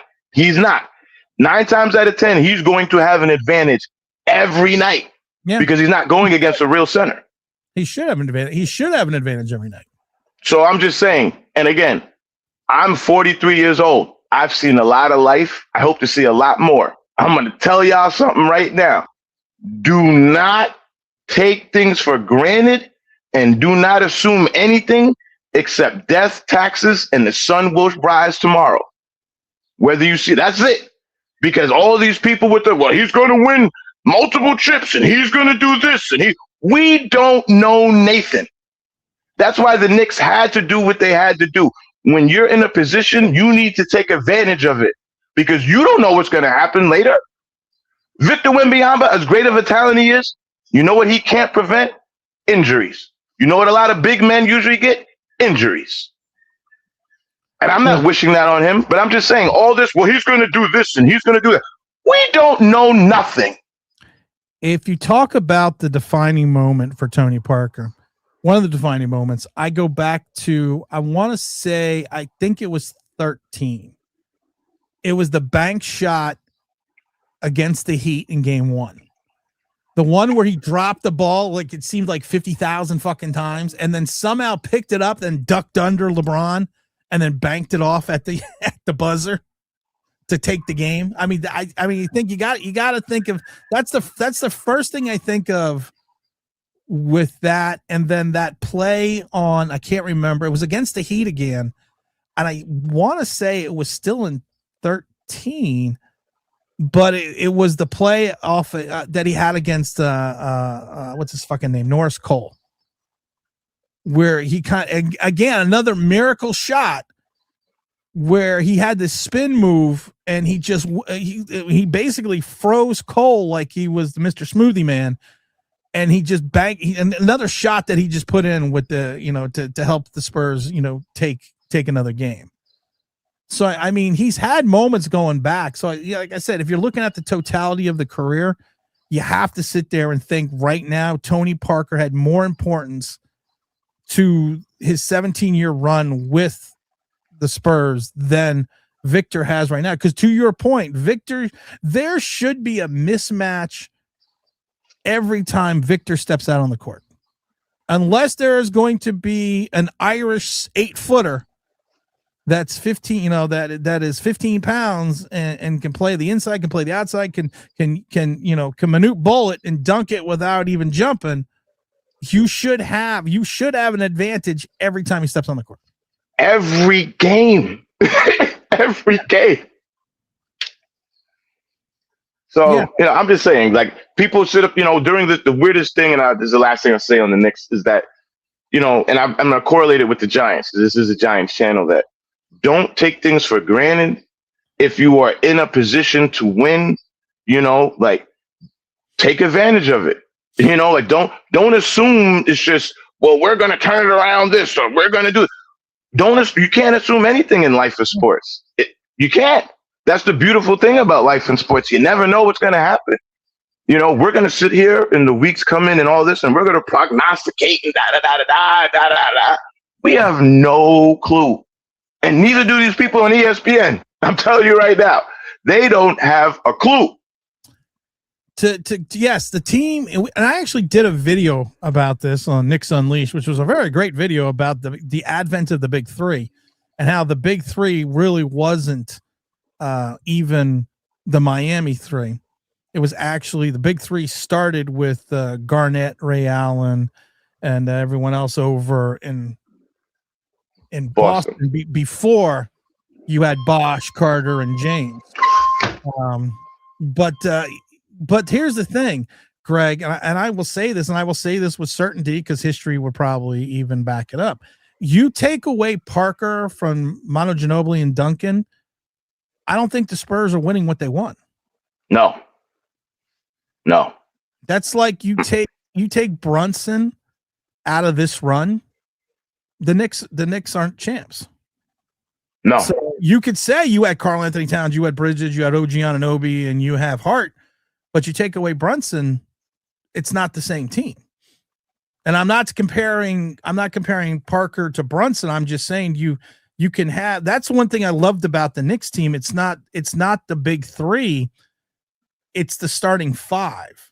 It's a team. It's a 5-man team that played together, 3 of them since college. And that's why I did a whole video on Knicks Unleashed, that this is never going to be duplicated, because the NBA, like the NFL and Major League Baseball, is a copycat league. They're like, we need a big 3. Boston goes out with Garnett and Ray Allen, and then they go out and win. I can't remember the third guy is off the top of my head right now. You go out and you win the series, and the next year, what happens? Miami, they get their big 3, and then we get the big 3. No, you're not going to duplicate this, because where are you going to find 3 guys that won championships together in college who you have a star?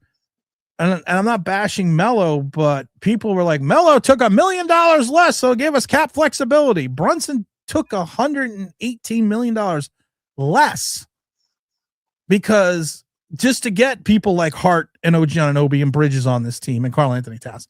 That's a big difference between taking a couple $1 million a year than taking $118 million over an entire contract. Now he's going to get it. He's going to get his money, and I'm not crying for him because he didn't get paid. But you had people that sacrificed things. Karl Anthony Towns was a first overall pick, star before he came to the Knicks. Had Mr. Triple Double, Mr. 25 and 10.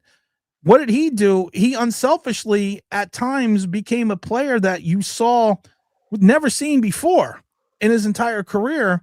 His points go down, his rebounds go up. He does all, and he's all of a sudden the facilitator at the top of the key. They bought into the Mike Brown system. And sometimes this shit only happens for a year, but they all bought in it together. And what happened was at the end of the day, they won. Because then they did, to James's point, they didn't win it because they were a big three. They won it because they were a team. You know, they called the Michigan, they called them the Fab Five. Well, I'm going to call us, we're the five deadly venoms. Because each person does something different. They're similar, but each person does something different. And without the collective unit, they're not the same. Greg says 3 main scorers is what I meant. No, I agree. I understand, Greg. It's definitely, I understand, Greg. It's definitely a team.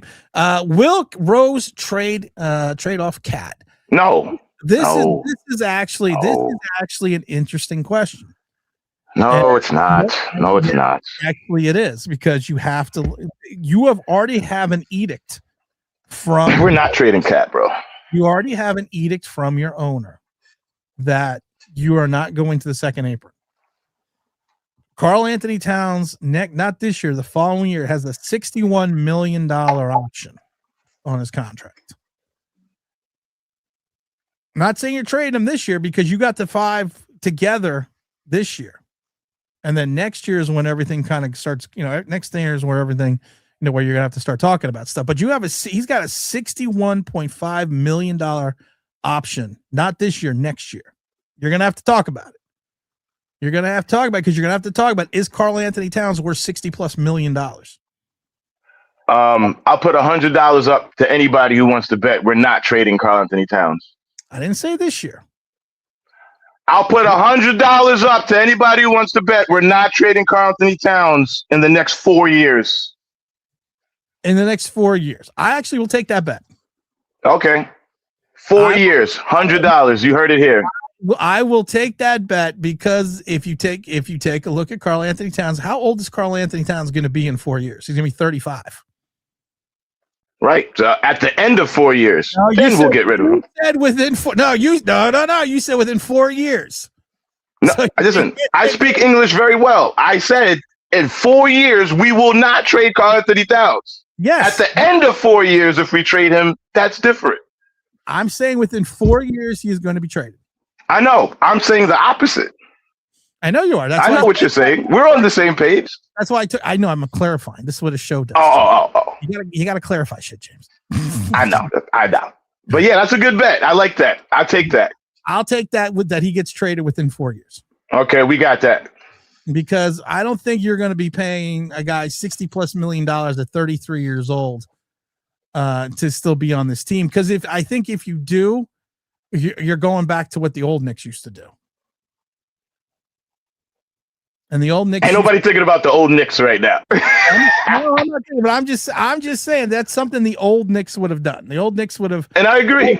But given him a huge fucking contract, which would have been an anchor to do anything else within the organization. But this is why I think that Leon Rose, and I was one of the people that questioned the Leon Rose move because he had no experience running an NBA team. He had no experience in the front office. He was an agent, he had no experience coming in here. And a lot of people thought that, because I believe at that point in time, Giannis was one of his clients, that the reason why the Knicks were going the Leon Rose way was because of players like Giannis and the stable of players that he had, represented it over the years. The same thing, with West Worldwide, same thing, that people, again, no NBA management team experience, but you got to, a guy that knows talent. I mean, evidently there's someone in that organization that knows talent, and then there's someone in that organization, and you got to say it's either West or Leon Rose, and the entire staff. You got to give them 100% props that they came in and did what a lot of people thought they would never be able to do. Because I remember when we signed Rose, people were like, "What the fuck are the Knicks doing?" We just came off the fiasco with Phil Jackson, but people forget we had a period of time where we had like Steve Mills and I can't remember the other guy before Leon Rose. So we had a gap there between Phil Jackson and him where the Knicks were kind of trying to figure it out. And it's when, and what's the first thing that Leon did? I think he came in February, and in April, what's the first move that he made? Oh, I don't remember. Well, you should. You signed Tom Thibodeau. Oh, okay. Hey, listen, bro. Whatever he did, it worked. that was salute that man, Leon. That was the first move that he made, and even though he wasn't even though Tibbs didn't get us to where we needed to be, it was Tibbs that it wasn't Phil Jackson, it wasn't Steve Mills. It was because it was Steve Mills. Yeah, it was Steve. It was Steve Mills. What's his fucking name? Fucking Scott Perry. Oh God! Please. It was the other guy, and then Leon Rose. I couldn't think of the other fucking name. So we had that little. People forgot we had that little dearth in between there as well. But like I said, to me, Leon Rose is one of his most important moves was to bring back credibility and stability with getting Tom Thibodeau. And then it kind of just went from there. And you also have to give him credit for having the balls to fire Tom Thibodeau and bring in a guy that could take us over the hump. Because we wouldn't have won this chip with Thibodeau the way he coaches. It just would not have happened. No. Sorry, Tom. We love you, but you too stuck in your own ways, bro. Landry Shamet would have never gotten them minutes. Hakapudi, Clarkson, he would have rolled McBride into the ground. Yep. Well, we talked about it before during the 29-point comeback. At one point in time, Brunson and Alvarez were on the court together, which was a combination that had never played together the entire regular season or playoffs up to that point, and Tom Thibodeau never would have. No. Listen, I'm not saying we should have been the champs 2 years ago, but you had the fluke plays against Indiana, the fucking basketball that jumps up 4,970 feet and comes down straight into the hole. You had a chance, but we've talked about it. It was at times, especially in the Indiana series, it was Thibodeau's rigid inflexibility that kind of damaged that series. And yes, there was a couple injuries, but it was his inability to adjust that really Indiana took advantage of. Well, to me, he didn't get fired for the game. He got fired for game 2.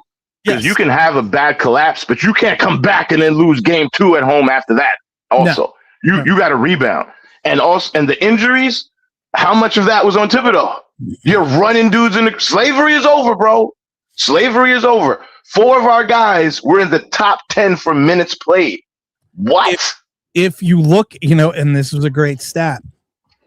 They had the NBA put out a stat, the combination of the top 4 players that played the most minutes for the entire game. They had the top 10 combinations of 4 players. In other words, different positions. The Knicks had the top 5 out of those top 10 in reference to combination in regards to the number of minutes people have played together. Come on. I mean, yes. I mean, that was, I actually talked about That's ridiculous. I mean, that's ridiculous. That was literally a crazy fucking stat. And I mean, you just play your 5 the whole game. That's insane, honestly, when you look back at it. That's insane. Anunoby wasn't in there. It was because of the fact that he got hurt.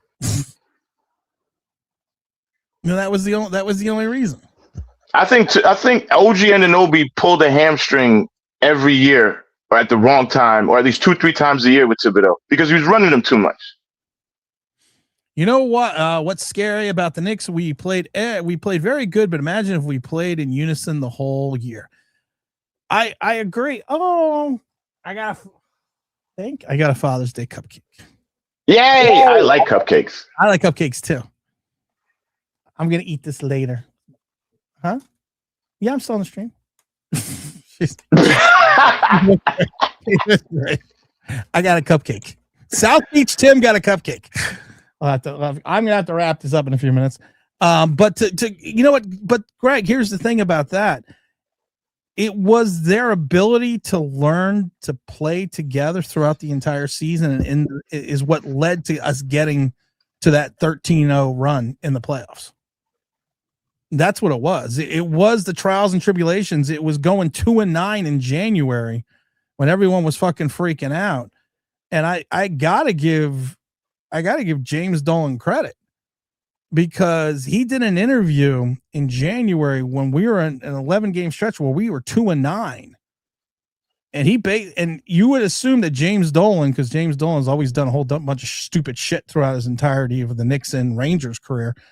You would thought he would come out and be like this fucking madman, like, oh, but he basically came out and said, everything's gonna be fine. We're gonna make the playoffs. We're winning. Our goal is to win the championship. And it's like, dude, you're 2-9. And he came out and said, our goal is to win the championship. Well, remember, the whole reason why people were really upset about the 2-9 is because that was after the cup. Yeah. So how the hell do you win the so-called cup and then act like you won the chip and then forget how to play basketball? Yeah. That's why people were mad. It looked like this team was like, it's like, you're happy winning the cup. And again, to put things in perspective, if you look at the landscape of the East, we were supposed to go to the finals. Yeah. Who the hell was supposed to beat us? Jason Tatum, nobody was expecting him to come back.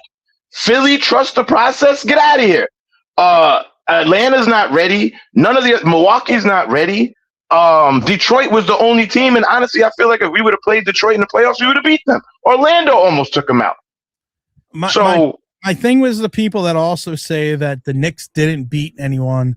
Someone was writing, I think it was in the Philly paper, that it was a paper lie and it was a paper championship because they didn't beat anybody to be where they were supposed to be. But you only can play the players that are in front of you.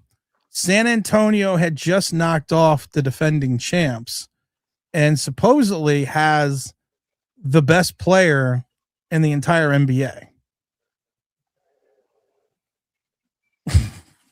I mean, it's just the Knicks were a better team, and that's it, man. And that's I tell people back in the day, I'm like, hey, listen, man, it's okay when your girlfriend is hitting me up and she wants to go out with me. Just pretend it wasn't real. Right? It's okay. Just whatever you got to tell yourself to make yourself feel better, because you beat who you're supposed to beat. You beat who's in front of you. And I'm sorry, but Atlanta, I'll give you this. Atlanta, yes, those are a bunch of young upstarts. We should have smoked them. That series went on way too long. And oddly enough, that was the longest series of our entire playoff run with the young kids. So if James Harden is so good, which I hate James Harden, he sucks. If Donovan Mitchell is so good, if Maxey and Edgecombe and the process and Paul George, playoff steroid P, and all these guys are so good. And if you watch the coverage of Wembyana, like, I don't know what it is about this country, but we love to sell ourselves off to other pieces of the world. It's like, why is Wembyana supposed to be so much better than a guy in Karl Anthony Towns, who was the #1 pick in the draft here, meaning that at one point, Karl Anthony Towns was seen as the best non-professional basketball player in the entire country. So why are we so surprised that that guy is giving the French string bean a hard time? I don't understand that, especially when he outweighs him by 40 pounds. Oh, I agree. That just, like, sometimes, like, don't complicate Jell-O, kids. A lot of people do complicate Jell. All right, guys, we're going to have to wrap this up because Mrs. Online Big Blue is home. We're going to do some Father's Day celebrating. You want to thank James Williams, of course, for coming on, talking about those New York Knicks. I'm thinking we may do a draft stream on Tuesday and especially Wednesday, considering the Knicks have 2 early picks in the second round. So we may do that as well. Don't forget the mighty FanDuel, FanDuel.com, #1 sportsbook in America. I want to thank everyone in the chat for hanging out as long as they did. We haven't done a long stream in a while. But there's really been nothing to talk about it besides those New York fucking Knicks. So as always, we're gonna set the outro. to see we may do a stream on Monday. I haven't decided yet, but like I said, we'll definitely do the Knicks live stream on Tuesday. So make sure you stay tuned for that. Thank you, Greg. I appreciate it. For James, for Tim, we are out of here. That motherfucker must have lost his goddamn mind.